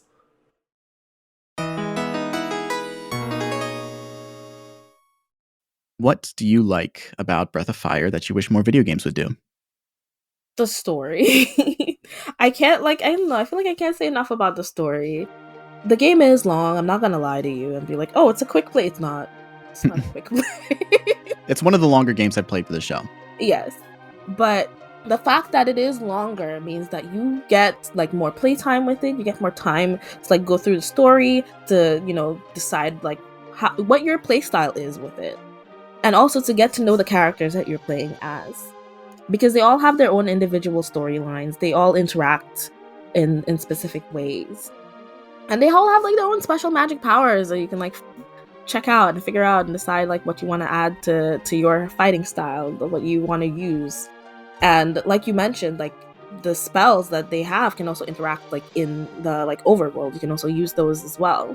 And I think like having played Pokemon first and like being able to do like Rock Smash, and I was like, oh, this is a cool thing that you can use like some moves outside of the game. That's great. This is like baby Chelsea voice. And now I'm like playing this game. I was like, oh, it's like Pokemon. You can use the things outside of the. That's so useful. I wish more games would do that. Yeah. The gameplay combined with the story is just like, I like that, like discovering all those things, playing through a story that was treated with care and with love, and like it felt like they weren't just like making a game that people were like, yes, I played this and I completed it. They were making a game that they're like, we want to give you something that you will like take with you, that you'll think about it, you'll like finish a part of this game, you'll finish a chapter, and you'll think about it until you come back and you complete another chapter. Even after you finished it, like the end of the story will like touch you in such a way that you will think about it in times. Because like the end made me cry. I finished it and I was like, this little tear, and I was like, no, this is so cute. This is good. This is a good game, and I felt like I accomplished something. Because I also like I had a problem with patience growing up, and I still do every now and then, but this game really helped me to like be more patient. Like a long turn-based game for a child who decidedly was not patient is not something that you would recommend, but I think you should try it. One, because I think kids are capable of more than people give them credit for. No, saying that also from my own experience as a kid, and like I have a nephew, and like sometimes I talk to him and he like the responses he gives me, I'm like, oh, my bad. I'm sorry. Having to like sit through this and make sure that I like go through it with care really taught me how to like take a step back and like look at things, which like as a kid who like was having major like patience issues, and it's like I wanted like instant gratification. It's like, no, taking my time and making something that matters and working through something in a way that is significant and matters, like actually is like it's good. I could do that. Yeah, that's a very interesting perspective, having a game teach you the value of patience, and you wanting to get through this experience because there was so much to it that meant a lot to you, and you willing to deal with how long it was taking to do certain things, because the game does put a lot of barriers in your way. There's a lot of like, oh, like just from like a narrative space, it's like, oh, I mean, like the key is technically like right here, but you gotta run some fucking errands, buddy. Or less like in like the moment to moment of it, like how frequent the encounter rate is, how grindy it is to level up in this game. Stuff that many people would associate with just like what an RPG was like at the time, and point to that as like, yeah, like the game padding itself out. But for you position it as a patience, as a virtue. And I really admire that. I really respect that. Yeah. And two things that might be unpopular opinions. I love a fetch quest. I love that. I love that so much. That's like one of the reasons why it took me so long to finish Skyrim, because everybody had a quest and I was like, give me more. What else am I doing for you? And also I don't mind grinding. I love it. Like I do it all the time in Pokemon. My partner told me recently, how did you beat all the gyms so fast? I was like, oh yeah, it was like Pokemon hunting, and I guess like, I got lost in like grinding and Pokemon hunting. My Pokemon got too strong. I don't know. So like I love those aspects. So that like being put into the game that you have to do this as you're going through, like I was just like, oh, this is great. I love battling. I love like, doing the little side quests, like, because like the care also to like make the little side quests to give people things that they ask you to do, these things that you have to go find, the places you have to go, like complete a thing, a puzzle that you have to work out. All of that was like, for me, it was like very stimulating. It was very like, okay, this is good. It all works into the story. It all makes sense to me in a way that made me want to like sit there and work through it properly, adding to like, learning the patience. And the story was good. I wanted to know what happened next, and like having to like take the step back and like know that like, okay, I have to like do all these things so that I can know what happens next, helped with learning that. That's, especially since you played this at such a formative age and this is your first like non-Pokemon RPG ever, that's a very formative lesson that you learned through this game. And that's really, really neat. Something I really like about this game that I don't see a lot of RPGs do, even now, is the variety of the party members that you have. And I'm not talking about the number of them, but so much it's just like there's not a lot of humans in this party relative to the other species and creatures that you have joining you. Again, an ogre, a mole, a wolf creature, in all the ox, and then like all the human creatures, all of the creatures characters all have some like a Karn fuses with other people. Ryu transforms into a dragon. His name is literally the Japanese name for dragon. Nina has wings. Blue is the other person with like a human face, and half her lower body is serpentine. Snake. So yeah, it's nuts. It's like there's like no quote unquote normal human member of your party. It's all creatures. Yeah, I really liked the variety, because I was also like at that point I was getting into like mythology and learning about like centaurs and other like hybrid creatures that people put into mythology. So like seeing them as like playable characters, I was like, oh, this is great. This is amazing. I don't know how they came up with some of these, but I'm really interested. And like, I'm not saying being human is terrible, but you get tired of playing as like a generic like human being all the time, especially as a Black woman growing like growing up, this like tiny Black girl from the Caribbean. You want to play a video game and you're always playing as like a white guy. And like it gets really like, oh, okay, I gotta put myself into a white guy's shoes again, I guess. It's fine. Yeah. Which is why I don't understand when people complain when they make a non-white man as the main character. Because like for many years, I've had to put myself into that space. I feel like people can do the same now. Mm-hmm.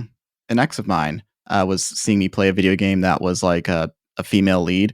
She wasn't really into video games, but she was like teasing me about it. It's like, don't you feel silly that you're playing as a girl? And I'm like, not really. Most media is kind of made for me. So it's kind of like, I don't really have this issue, and I welcome any opportunity that gives me any sort of difference. It's just like I've never, for me, obviously, I don't have scruples about that things, and people who do are like totally unimaginative at best, and at worst, fucking racist and bigoted and prejudiced. But yeah, I welcome any game, especially an RPG, where it's like, oh, there's millions of creatures in this world, and all your party members are just human. Somehow you found the only 5 humans in this world, and they're all on your party. Yeah. Like I love Final Fantasy, but like there's not enough like creature characters in Final Fantasy for your party composition in most games. But hey, here almost everybody is a creature, and it's great. I have a great time with it. Yeah. Other things that I like, just quality of life things that having an auto battle feature is neat. Having an enemy health bar, even for common enemies, very useful. Thank you, Breath of Fire, for letting me know how much health an enemy has. I like that. Yeah, no, I love having an enemy health bar, because like I think one of the things that like I didn't like initially, that's why it was like one of the things that like was hard for me to get into Legend of Zelda, is that like, here's the thing, I'm attacking the thing, when will it die? How do I know it's gonna, where's the health bar, what's going on? Like, sure, sometimes it's like 2 hits and it's gone. That's like, I still would like to know. I'd like to be aware. Sometimes I have 1 heart. I'm close to my 1 heart, please. Yeah, I know how much health I have, but I wish I knew what everybody else did. And yeah, I understand that, especially when a game has it. I like to know going in, like, okay, how many times am I going to have to hit this giant creature, this boss? And the game does have this like subterfuge with it, where it's like, you get it to the second phase and you don't know how much health the second phase of a boss battle has, but at least it has some semblance of like a pacing of like I have a general idea of Yeah. how long this battle's lasting. But yeah, what else do you like about this game? I'm gonna have to say the magic. So getting into like fantasy things and learning that like everybody like has like some kind of like magic spell that they can do. I love turning into a dragon. I love that. And then you could turn into different kinds of dragons. I think I exclusively use the flame dragon as much as I could. Mm-hmm. I always wanted to be the flame dragon until I got gold dragon, and I was like, yeah, this is the one. This is it. This is it for me. We mentioned several times, like I love the magical girl aspect of anything.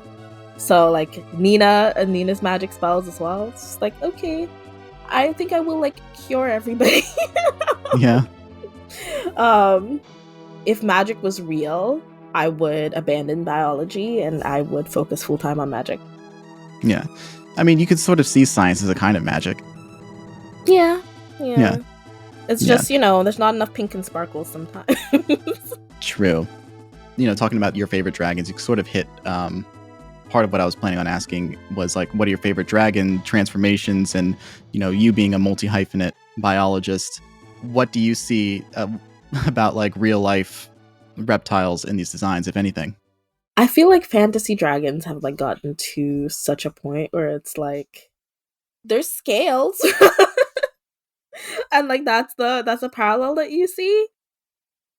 There's spikes. A lot of reptiles do feature spikes. As far as like wings go, we don't have a lot of like reptiles that have, not a lot, I say like we have any like reptiles that have wings aside from birds. We don't have reptiles that have like wings, but we do have reptiles that have appendages that can catch the wind and allow them to like glide. So there's frogs that can do that. They have like these like really large webs between their toes to catch the wind and glide. And then there's like geckos that can do that as well. They have like armpit, like the Spider-Man suit with the webs in the armpits. They have that, but it's flat. And that lets them like glide. And their tails are also like flattened and have like appendages on them to help them fly around. I think I like the flame dragon design the best. Yeah. I don't know, it's just like the really classic red dragon. Yeah, I think in terms of magic, I typically like really classic designs.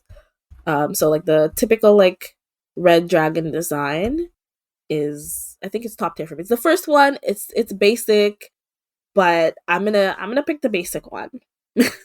That's fine. I mean, people have their takes on like what a dragon should look like. We have like the Eastern understanding of dragon where they're more serpentine, and then the Western dragons where they're bulky boys. And there are some I games do enjoy a that good like blend them. wyvern. Mm-hmm. Wyverns, yeah. Yeah, and then there's just like stuff that like does a hybrid thing where it's like, oh, it's long, but it does also have a defined torso and everything. So I was just curious if like you had like preferred dragon designs overall when you're looking at them, or like even going beyond Breath of Fire, just like, oh, I really like prefer these kinds of things. Oh, it's fine. That cat can meow as much as he wants. He's a cute boy. Okay, all right. What's up? I think he doesn't like me moving because he was laying down. Okay. Yeah, I think a good dragon design. What makes a good dragon design for me? I don't always like when they have separate hands from their wings. I don't always like that. Like sometimes it's okay, and I don't know what is the sometimes that makes it okay for me. But sometimes I just like don't like when the hands are separate from the wings. I do prefer more of like the bat-like thing where the hand is part of the wing coming off of it. And I feel like some people do too many spikes. Like sometimes there's too many spikes. Like they're overcompensating with the spikes. Mm-hmm. I feel like there has to be a good balance of it for it to make sense biologically. Because like the dragon is the apex predator. It's the top. It doesn't need the spikes. The spikes would be for like defense. If it's gonna just be for decoration, then it's gonna have some subtle spikes down its spine, possibly like spikes as decoration at the crown of its head to attract females. Thinking about it from a strictly biological standpoint, then it's like, why an excess of spikes everywhere? Like, what is eating a dragon? Nothing.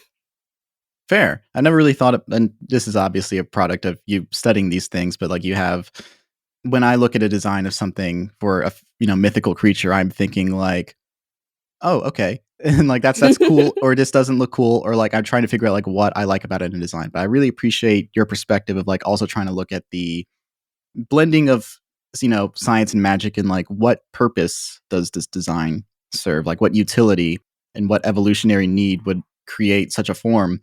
And this is sort of like an intersection of like, that idea and also like the general idea of like things are getting over designed lately. And like Mm-hmm. there's like, the minimalist issue for like a lot of stuff, but there's also like the over designing where like somebody's trying to make something appear so distinct and iconic that it gets lost in the sauce of doing too much. Yeah, I think that might be like why I don't always like the separate like hand wing thing, because I feel like sometimes they try to do like way too much musculature on the dragon, and then they separate the wings from the arms, and then they try to give it like these really thick beefy arms. I'm just like, it just doesn't make sense to me. I feel like from a biological standpoint for a dragon, it makes more sense for its like wing to be attached to the arm.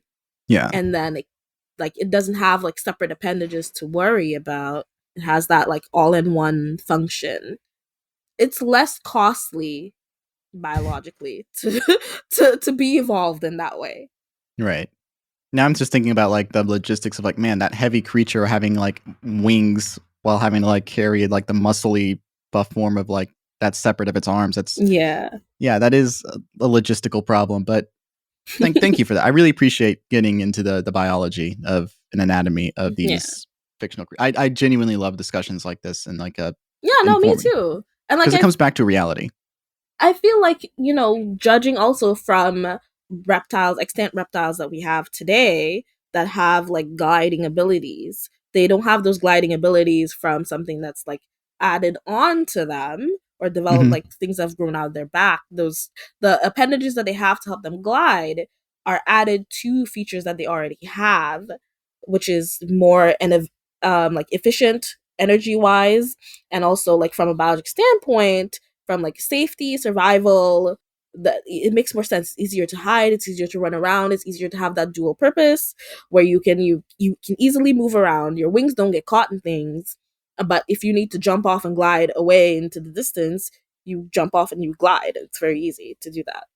Right. Yeah. Thank you for that.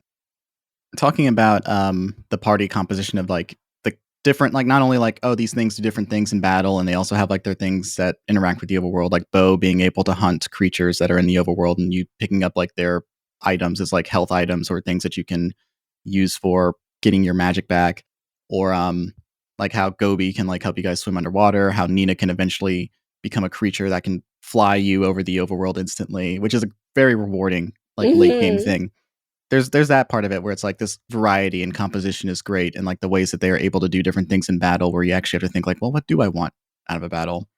That's cool. But also they have these distinct personalities and different designs and different all that. Like, who is your favorite character of your massive party? I'm torn between Blue and Nina. I do love a good like winged magical girl, but seeing Blue was like she looks kind of evil in her design, but I think that I actually really like that. I enjoy that, and I really do like reptiles, and I feel like it's not very often that you get like a female lead character that has like reptilian features, like a female lead or playable character that has any kind of reptilian feature. They tend to make female characters more soft and dainty and angelic, and like seeing one that was like, I love reptiles. She's half reptile, she's half snake. Like I like that. I enjoy that. Like I do still like the like soft magical girl thing, but like inside you there are two wolves. And the two wolves in me is like a magical girl and like goth reptilian lover. So yeah, the lizard brain, you might say. Yes. I like Blue a lot because it's like a kind of like the design and personality, the subversion of like your expectation of like, oh, this is a serpentine girl, she's going to be a boss battle, she's going to be evil and like all that. But like when you find her, she's like, she has guardians and you fight her guardians, and then the guardians like, oh, okay, you're cool, we'll wake her up now. And she's like, "Why the fuck you wake me up? I don't want to do shit." Okay, and then like I kind of have god powers, but like I'm not great at it. But yeah, I'll tell you, she's a fail girl who likes to have fun and just tired all the time. And it's like she's not remotely evil. She just she wants to impress people, but she's also like lazy, and that's a very interesting. I love her Yeah. so much. Like, again, like, seeing her, I was like, oh, evil? Like, she's gonna be... usually reptile girls are, like, evil whenever I do see them. I'm like, no, she's a good guy. She's a good guy. She's a reptile girl, and you can play it. And I'm like, okay, this is great, this is great, this is great, this is perfect. And she's just like me, for real, tired all the time. I'm just, like, the tiredest I've ever been in my life. Yeah, who among us? But no, it's a cool detail because like these designs, like Ox being this big ogre man who is just like, I love my wife. I can also punch holes in the walls, but I just want Original wife guy. I'm just here to save my wife. I want to save my wife. And just like that, it actually like interacts with the idea of like these various different clans and their various stake in the oppression that is attacking their world. They all have like an investment into having this world be, and like you recruit, I think everybody that you recruit in this party is somebody you save except for Karn. Ryu finds Nina and you play as Nina for a while. Nina gets captured by this guy whose whole thing is like, I use her species to do fucked up experiments because I do not regard them as people. You have to save Mogu from the dream world. You have to save Ox and his wife from being used as slave labor for the Dark Dragons. You have to use... Yeah, I mean, you have to wake up Blue. I guess Blue isn't really under any... Blue's just like, I'm here. Blue's lazy. What's up, guys? What's up, guys? The enemy you have to defeat is laziness. I have my inner demons, but that's kind of it. Yeah, you must really need some help if you gotta like find me. Okay, guys, cool, let's go.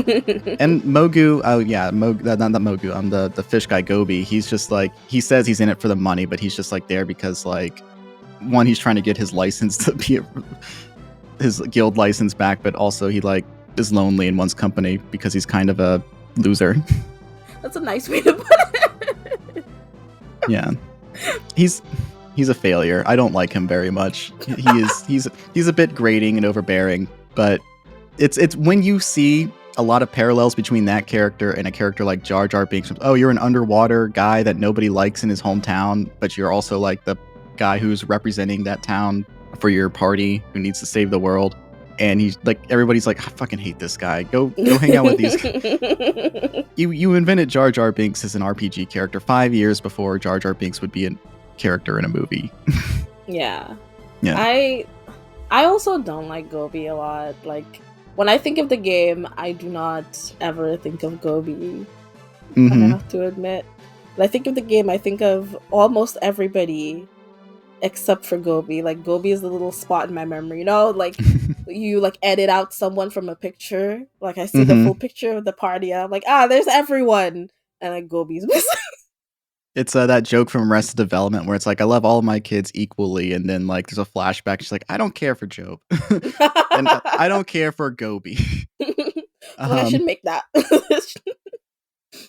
Yeah, no, one of the secrets in the game is like you can just sort of do a sort of mini game where you can like set up shop and sell things as Gobi, and like it's menu items in your own inventory, and you're haggling with people being like, no, don't buy it for this much, buy it for this much, and then they'll be like, oh fuck you, I'm leaving. Yeah. Like that's a totally like, why is that even in the game? But like it's so interesting and cool that it's there. So like that's cool. They did also put in a little Street Fighter thing.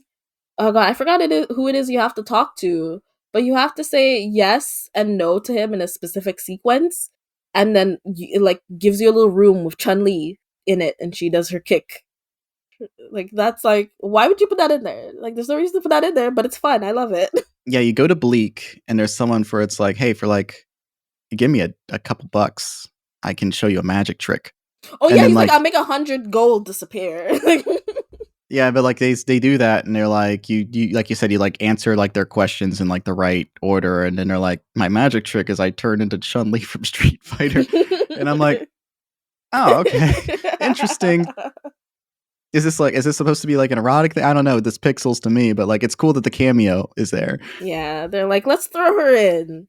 Yeah, like one of those like, again, Capcom references. It's neat, but yeah, no, like I like the little secrets Yeah. So my favorite, I love the music from the game, but I think my favorite one is from a scene that they like didn't actually use, but is like in like the unused like artifacts in the game that like people who like hack it have found. I think it's the bar. There's a bar that they never used, and Hmm. there's like it has its own sound, like song, like its own music. I like that. Like I like the music from that bar the most.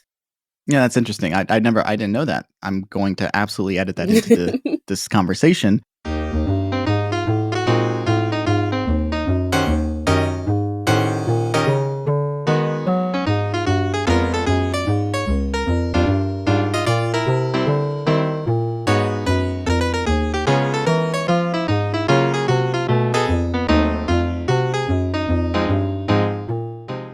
It's like it's really vibey. I'm like, this is a little like jazz, and it's like, okay, all right. Why didn't they put this in? Because and it's nowhere else but in that like scene they never used. It's just like lost in there. I'm like, why would you do that? Why would you throw away like top tier music like that? Speaking of the music, I do like the music in this game. It doesn't have a ton of tracks because it is a 4 megabyte cartridge, and they spend so much of the memory just like making this massive overworld and all these dungeons and everything like that. Mm-hmm. But they do make a point of changing the battle theme about halfway through the game, or like at a certain turning point in the game. Like you had like an established battle theme. They changed that part of the way through. And I like that. I like evolutions where it's like, oh, the game has changed in some meaningful way. And I like that being reflected in, especially if you have to do thousands. It like helps with the tonal shift once Yeah. you get to a certain point. It does.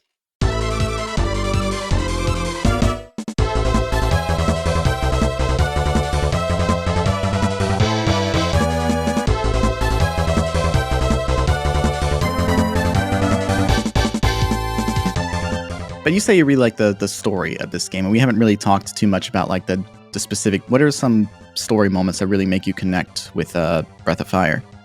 Ryu's overall quest to like save his people and to save his sister, and his sister's like sacrifice for him. She's like, it's okay. Like there was no other way to do this. Spoiler if you haven't played the game. Sorry. There's no other way to do this. Like it has to happen. But it's okay. Don't feel bad about it. Like that moment at the end, like maybe I have siblings. I have a brother and a sister. So like I'm fairly certain that we would do anything for each other. But like to the point of like it's okay that I will die for you. Like that's really big. That's like huge, and to see that like played out, like you go through this whole game, the entire game, you finally get to your sister, and you're like, I'm gonna save her, and she's like, no, I'm possessed now. My mind has been taken over, and I'm trying to kill you, and the only way to get out of it is for you to kill me first. It's like, oh, this is heart wrenching. Actually, I don't want to do this battle. Like I've gained all these powers. I've become so strong. I've come to this point where I could I'm like, yeah, I can beat anyone, and now I have to beat my sister. That took a turn that I didn't want to take, but like you had to, and it like added a layer to the story that like made me emotional. And like it adds like it's very like good narrative texture because like at the beginning of the game, Sarah is like the guardian of her village. She's the powerful priestess who's been like, I'm going to be the one to save the town from this evil. But then she gets captured, and eventually, like you said, like she's possessed, and she's trying to fight that possession, but ultimately she's not in control. Ryu's like, I'm literally a level 1 character. I'm going to go and save her anyway. He gets stronger along the way. He passes all these trials to become a person that can transform into various dragons. Having He's that battle there, gotten all of these friends who also have like gotten really powerful in their own right. yeah. And then you get there, and still the only way to win this battle to save your sister is for her to die. Yeah. I did this to save my sister. My sister's dead, but ultimately I saved the world. So it's a bittersweet ending like that. Like it doesn't give you a clean power fantasy ending, but also just like you, the player, have now surpassed this character that was established as badass in the beginning as more powerful than you, as stronger than you. And you're going to have to prove that by defeating her.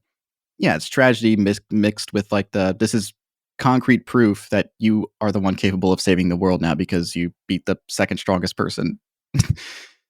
Yeah. Like at the like end of it, her saying that she's like, she's proud of him. Like, it's like, you did so much. You got to this point. I'm proud of you. And all of the characters going to like help their respective people rebuild after this now this tragedy is over. Being from a small island, I feel like there's a lot of things that happen, and community is always something that's like really important to me. Always has been important. It's something that's really important to us back home, and like that just like was another like theme that resonated with me strongly, is that they like build their own community together, but also like in their respective clans, the community is important to each of them as well, and helping each other out. And at the end of it, they didn't forget that. They went back to that. They went back to like, okay, now we need to go help rebuild and remake our world after now that we're all safe from the evil dragons that wanted to enslave us all and rule the world. Even though it's like not quite the same as things that would happen on a Caribbean island. It's like, I get that. I understand that. And there's been like many instances where I've had to rely on community. So it's like a theme that is like very personal to me. And then another aspect of the story that I'm like, this is really good.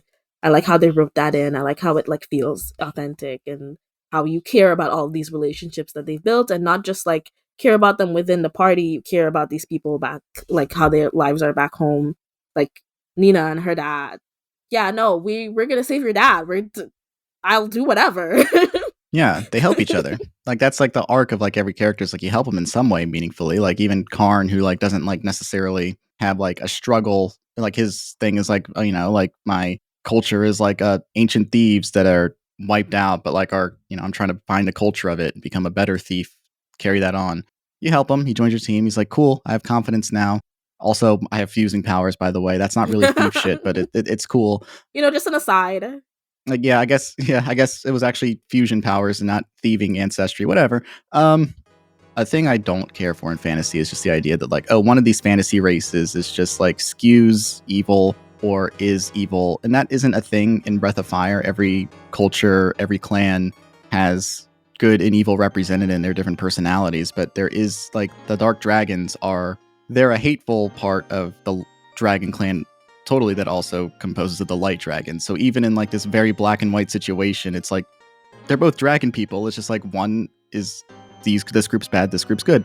And all the people that you encounter, the wolf-like people, good people, the angel people, good, there's no evil inherent to any of these people. And like having to have all these different clans work together as a collective to defeat this fascistic evil that's been trying to genocide and cull undesirables and people they perceive as beneath them.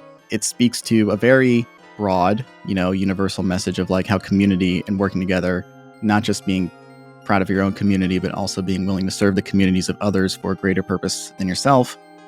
It's a strong theme. Yeah. I feel like people don't put enough merit into like the like power of like community and having community in the story that you're telling. Mm-hmm.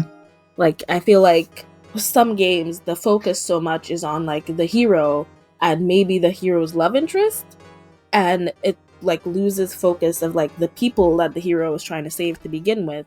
Like, why are they important as well? Why is the hero trying to save them? The hero trying to save them just because that's what heroes do? Like, what is the connection? Like, where is that coming from? What is he looking for? What is the purpose? Instead of just like, yeah, you're a hero, you're saving this world.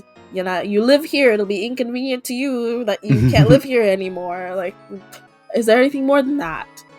And it's not to say that, like, you can't have, like, a silly storyline where this person's just like, yeah, I just care about me, I don't want to die. Because One Punch Man does that really well, where he's like, I just want it to be strong. Mm-hmm. Now I'm strong.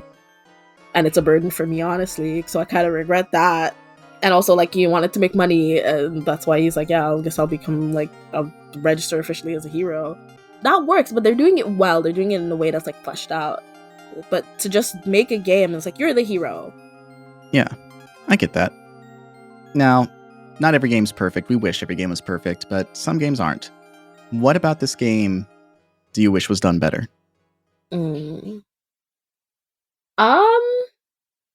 Controversial take. This is a perfect game to me, no notes. Really? I loved it. Like maybe it's the nostalgia preventing me from like critiquing it, but I'm like, this game is good. I wouldn't even make it. I would not make it faster. I would not make it shorter. I'm fine with it. Like I'm happy and pleased. Right. Would you be okay if I like, express some like frustrations that I had playing through the game? Go ahead. Okay, just want to make sure. Now, pretty common criticisms of this game and stuff that I, encountered personally was like the absurdly high encounter rate in this game. And I know that this is like a lot of these are like symptoms of like a lot of RPGs at the time were like this, but like it felt like every 10 steps in some areas or less, I would be guaranteed to be in a battle. And you can run away, but sometimes you can't run away. And there is the auto battle feature, so you don't really have to engage with all of them. But that, like, just like, my pacing is, oh no, man, now I have to move again. Okay, there we go. The level design in the dungeons themselves are very, and the game is doing this deliberately. It's doing it to mess with you. But there's so many sections of the game where like it's prolonging you getting through the dungeon by like here is a room and it's like one narrow hallway that you walk around and there's like branching paths and like you have to backtrack through those paths that kind of look similar and you'll navigate your way through this narrow maze that there's only really one way through. Like there's stuff that's like, oh, that's fair. Like, I understand why they did that. Like having Karn at the front of your party to detect a trap that will like knock you down a floor and have to start all over again. But it's a game that's full of tricks and little traps, but like I feel like the degree to which they rely on that to prolong the game was a bit frustrating for me playing through this game. Yeah, that's fair. I can see why someone would like have an issue with that, why they wouldn't like it. I think the reason why I don't is because like I do enjoy like an elaborate puzzle. Mm-hmm. And again, like I love grinding. I love like battles. So like, frequently encountering enemies, especially enemies that have like cool designs that I like to see in motion. I enjoy it. So it wasn't an issue for me. So I think that's why those things did not bother me. Because I was like, oh, here's the cool guy again. I get to see the cool guy and I get to fight him again. I genuinely like hearing that people don't have issues with things that other people do, because like it just goes to show that there's like different tastes for everything like that. Mm-hmm. There's a lot of backtracking in this game that feels unnecessary to me too. Like sometimes it will like do you a favor and be like, all right, we'll skip you back here. And then another time, like there's a few points where I'm thinking of like, this is like a later game thing, but there's like a maze that you have to go through and it's like a bunch of like geysers of toxic gas that comes out and you have to navigate your way through that, get the thing at the end of there.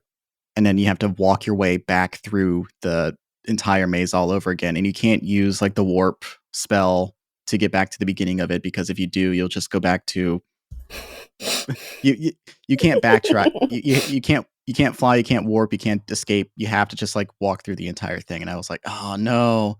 And the game does give you some items that like turn off random encounters for like for a little bit, but you have to buy them in excess, and the inventory isn't like, you have a limited amount of inventory space that you can use.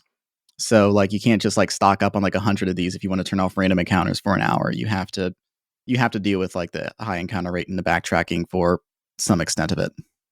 Yeah. That's a completely fair and valid critique. Sure. And again, if it doesn't bother you, that doesn't bother you. Like I said, it could be that I'm like looking at it solely through like rose-tinted glasses. The rose-tinted glasses are nostalgia. But like again, I don't have any issues. I think it's no notes. Cool game. Oh wait, no, I do have one note. It should have used the music from that secret bar. That's my note. Okay, no, fair note. The Game Boy Advance port of the game has some quality of life improvements that address some of the people's annoyances with the game. One, it has a quick save feature because it's a traditional RPG. You have to go to a save point to be able to turn the game off, and it being a Game Boy Advance game where people are playing it in smaller bursts, they give you a quick save feature. That's nice. It also gives you a dash ability because the walking speed isn't sufficiently fast considering how much surface area you have to go through the game. They give you a little dash in the Game Boy Advance version. Like they don't change the level design, so if people's issues are like, like how labyrinthian and convoluted these mazes are, that at least you can dash through them. That's something. any other common critique, which is a product, again, of the time and localization efforts. And I learned a lot through this, researching this game. If you go through the game's items, it's like looking at a bunch of license plates because they have a very limited number of letters that they can use for the name of certain items. You're like, this is supposed to be called a flame sword, but it's called like flame SW kind of stuff. And then there's like more inscrutable things that you have to be like, helmet is HM. What? Okay, this is a bunch of letters. That kind of everything looks like a license plate. But that's because the game was originally designed in Japanese, and it takes more letters in the American alphabet than it would be to use kanji to represent something. So there was very limited spacing that they could do.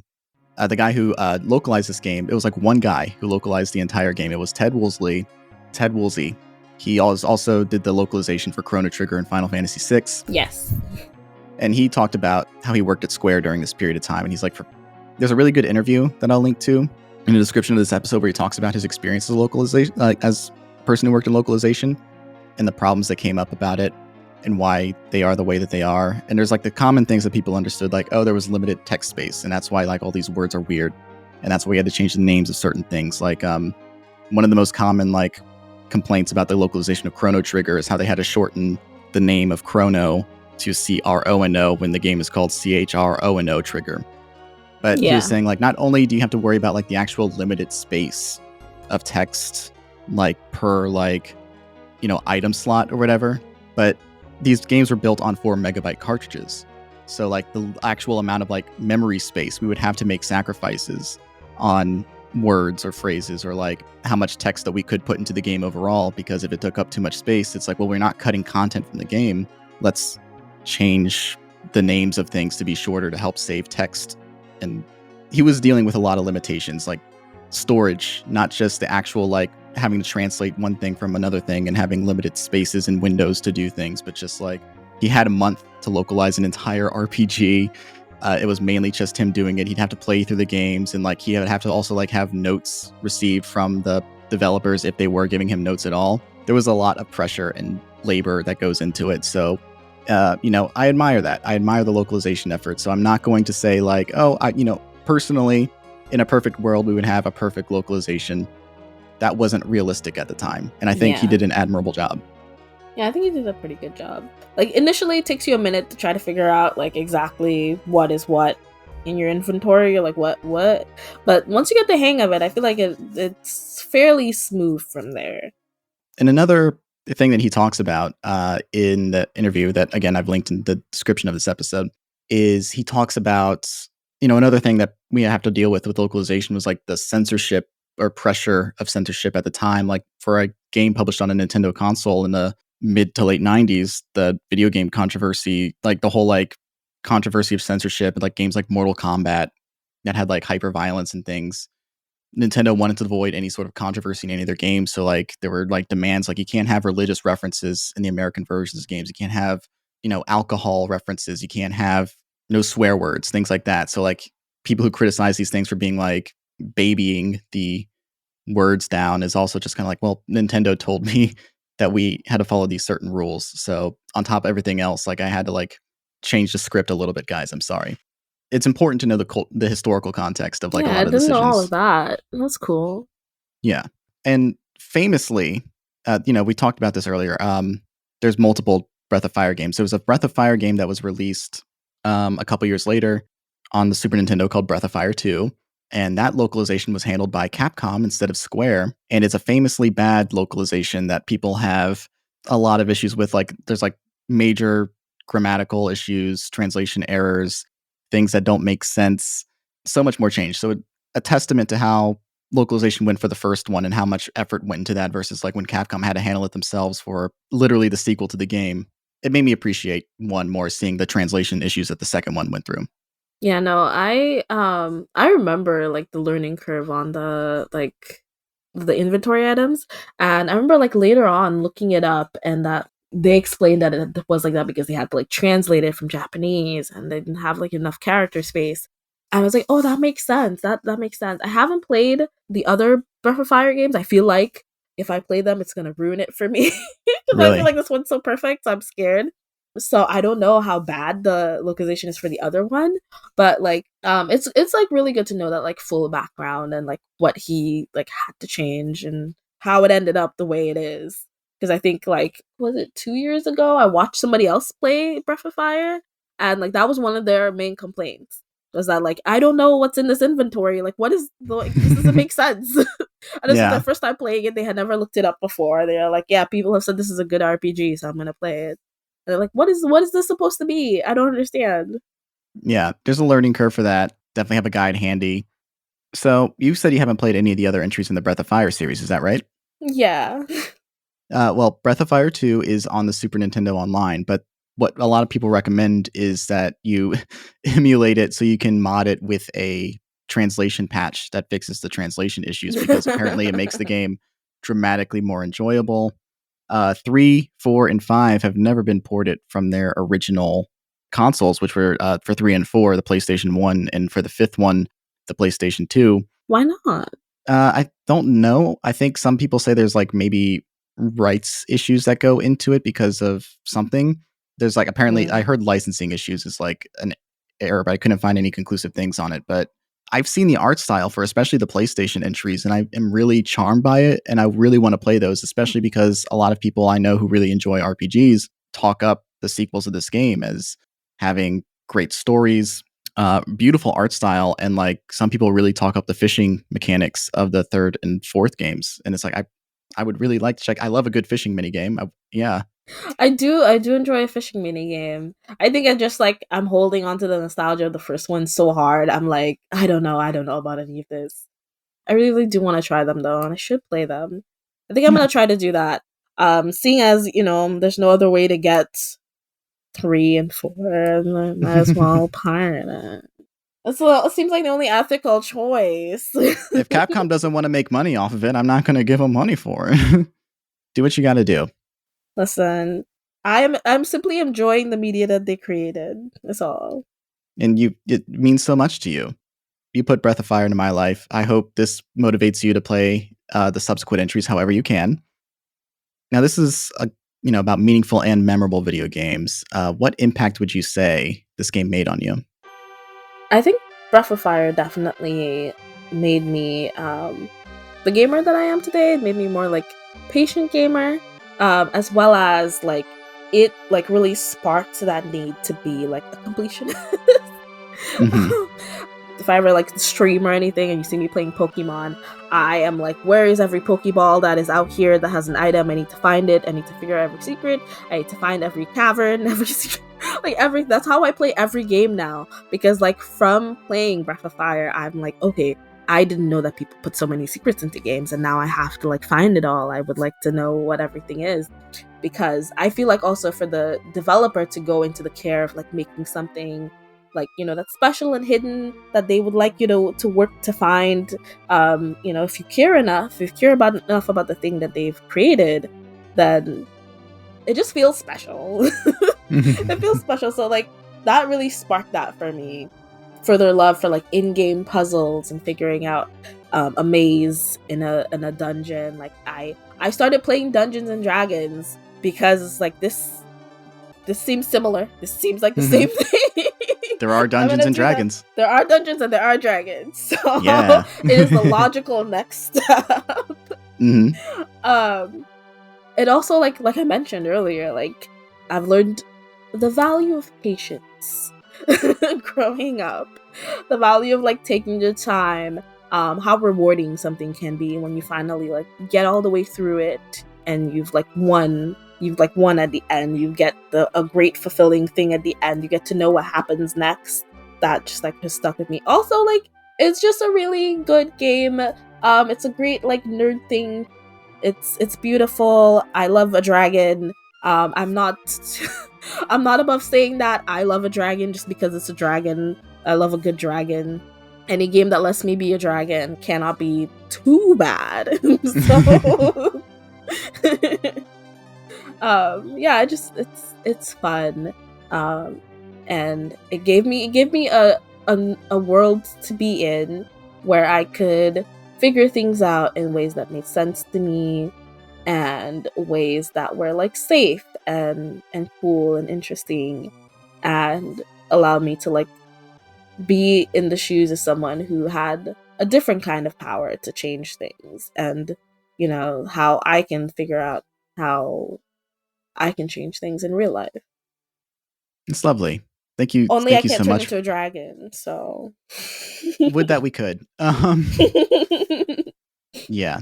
What kind of dragon do you think you could, if you could transform into a dragon, like what kind? Such a good question. I don't know if you've ever played Ark Survival I'm Evolved. familiar with it. Love Ark. So there is one of the maps that's kind of medievally, and they have wyverns, and you can collect the wyvern eggs and hatch your own wyverns. There's a poison one. I'd be that. Yeah. Nice. Well, hey, that was a very comprehensive answer to the impact question. So that really wraps up all of my notes that I have here on Breath of Fire. Is there anything else that you have to say about the game before we move on here? I would like to tell everybody that you should play the game, or if you don't think you have the time for it, like, you can watch someone else play it. There's always that. And then you get the story as well. And the story is very good, and I think it's very worthwhile. Well, I appreciate you introducing me to this game. It really meant a lot that I got to play something that meant a lot to you.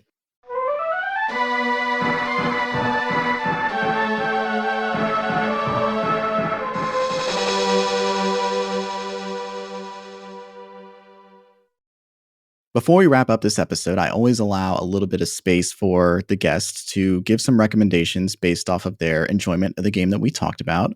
What would you recommend to listeners? And it doesn't have to be restricted to games. It can be movies, TV shows, music, etc. What would you recommend to people who enjoy Breath of Fire? Ooh. So if you're into... I have a large collection of romance novels. If you're into romance novels and you're looking for like a magical medieval romance story, there is a series of books about Merlin's daughters, and the first one is Daughter of Fire. And she focuses on fire magic, and I think that one is it's a really good like romance heavy medieval magic book that you can read. If you do not want romance and you're just like into the fantasy genre, I feel like Inkspell is a good like overall fantasy book. Like, I feel like if you like Breath of Fire, you would like Inkspell. Like the Venn diagram of people who like both is a circle. Yeah. Or just like one circle. So the Inkspell series. There's also a movie with Brendan Fraser, and I personally think the movie is great. It bombed in like, apparently it bombed. Like, I don't know why. It went like triple platinum. I watch it so many times. It's on Max. I rewatch it every now and then. I think it's great. Like, you could read a dragon into the real world. Yeah, Brendan Fraser does the audiobook for Inkspell. He does, and he's very good at it. You should get the audiobook. Like, I think he has a really good reading voice. Like, some people just have like a really good voice for like narrating and for reading. Brendan Fraser has a good voice for like fantasy stories. You'd also like The Mummy. If you like Breath of Fire, you like The Mummy. Again, the Venn diagram for that is a circle. In 2 years, we're going to see Brendan Fraser play Ryu somehow in Breath of Fire. I would love that. Again, that would go triple platinum in my home. Yeah. Speaking of like people who have like really good narrative voices, one of my favorite books ever, possibly my favorite book, is Mary Shelley's Frankenstein. And Dan Stevens, the actor who's in movies like The Guest, he is in the TV show Legion. Mm-hmm. Great actor, terrific actor. He narrates the audiobook for Frankenstein, or he's like, there's an audiobook where he narrates it, and that is very much worth seeking out if you listen to audiobooks. Nice. Yeah. I like Frankenstein. I like the old, like the classic monsters. I actually just got Carmilla from the library. If you don't know what Carmilla is, it is a vampire story that is older than Bram Stoker's Dracula. So if you like vampires, read one of the original vampire stories, Carmilla, and it's about a female vampire at that. So there's like been a couple movies made based on it. But I would recommend reading the book first before you watch the movies. Although, if you want to do the opposite way around, like the movie that's currently on Shudder, which is a platform for horror movies only, is a really good one. Yeah, good to know. Any other recommendations before I give mine? Aragon. If you haven't read Aragon, read Aragon. I feel like you'd like Aragon if you like Breath of Fire. I remember reading the first book in middle school. It's good. It's so cute. I just like, I don't know. I guess I'm just a fantasy girl. Like dragons is just like the thing for me. It comes through, and I really appreciate your enthusiasm for it. I have a couple of recommendations here. We talked about it earlier. If you like Super Nintendo RPGs or top-down RPGs and you haven't played Chrono Trigger, what are you doing? Let's get in there. It's not dragony like Breath of Fire is, but there is an amphibian, and his name is Frog, and he's in your party, and he's one of the coolest RPG characters Frog ever. Is great. Yeah. Frog is so good and pure. Frog is great. Chrono Trigger is like top 10 video games of all time for me. It is a super formative game for me. It is a, huge, just so many talents coming together to make the RPG. And man, it is fantastic. It's great. My second recommendation, it's not a masterpiece, but it is something I greatly enjoyed. This movie came out this past year in 2023 called Dungeons and Dragons: Honor Among Thieves. We've talked about Dungeons and Dragons a lot through this episode, and this is a fun movie. It's not my favorite of the year, but it's a good time overall. It's fun. It's a funny film, but it's not like that kind of like obnoxious, kind of quippy Marvel Cinematic Universe kind of sense of humor that sort of became like the dominant in like action movies. This is just like, yeah, it's a very fun movie. It does give the vibe of like, even though it's set entirely in the fantasy world, it does feel like a group of people playing a Dungeons and Dragons game together. So check it out if you haven't already. It's a fun movie to spend a couple hours in. And I have 2 more recommendations. Go for it. So 3,000 Years of Longing. Watch it. Yes. Watch it, please. Yes. Oh my god, it's so good. It's so good. Tilda Directed Swinton. by George Miller, who did the Mad Max series. Tilda Swinton, Idris Elba. Yeah. Oh my god, I didn't know who the director was. I just know that I like every single choice that they made. I loved it. I was like, this is great. I'm riveted. I've rewatched it since I watched it. I've rewatched it like twice, and it still is just as good as the first time, which I feel like doesn't happen often for me with movies. It's really good. And also another book is The Priory of the Orange Tree. Yes, that's what I wrote down. The Priory of the Orange Tree. I have to make sure I'm getting the name right, because I feel like sometimes I like miss a word and then it's a completely different book. Yeah. Well, hey, thank you so much for all those recommendations. Thank you for taking so much time to talk to me about a video game that means so much to you. Chelsea, this is great. You have a lot of great stuff online and people should definitely check it out. Please promote the hell out of yourself before you go. Yeah, so you can follow me on Twitter, which I think some people are calling X, but I'm not. It's at Chelsea Herps. Herps as in herpetology. Herp is also a verb. It's the act of like going out and looking for reptiles, which I do a lot. Even birding is herping, technically, if you wanna be that guy, and I will Evolution. be that guy. So Chelsea, CHELSEA. Herps is HERPS. I am also on Instagram. My handle is different. Sorry about that. It's Out to Chelsea. I thought it was clever when I made it. I'll change it eventually, I promise. And then I have a Redbubble store. That is the same as my Twitter. It's Chelsea Herps. I have a lot of cool stickers in there, but this year I am planning on doing like a full update. I'm planning on moving more into drawing just animals I love in general and not just anoles. So you'll find a lot more different animal stickers on there, and t-shirts. Also, I want to draw a lot of like video games and fantasy things that I really love and relate to. So I will be sure to... Ooh, no. Sorry. My cat started stretching and my laptop's a touchscreen and he almost hit like the end button. Oh no.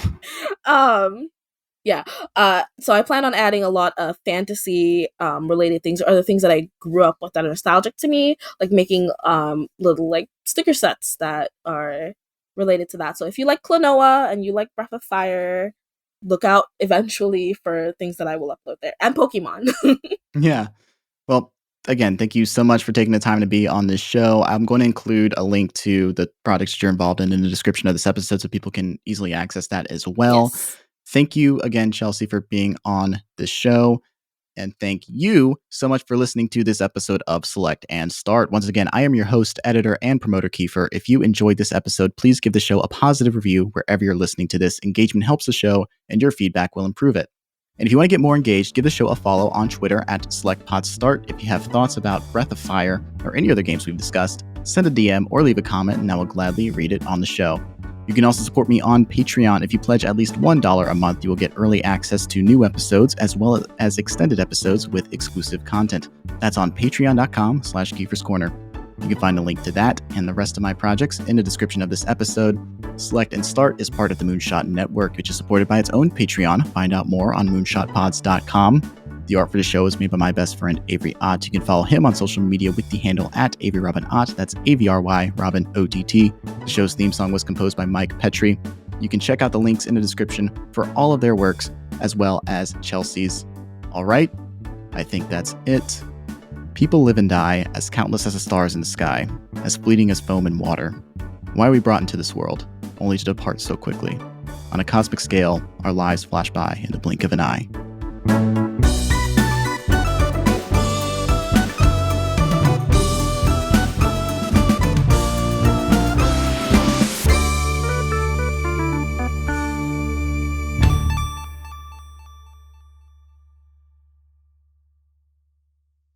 I don't care for Joe.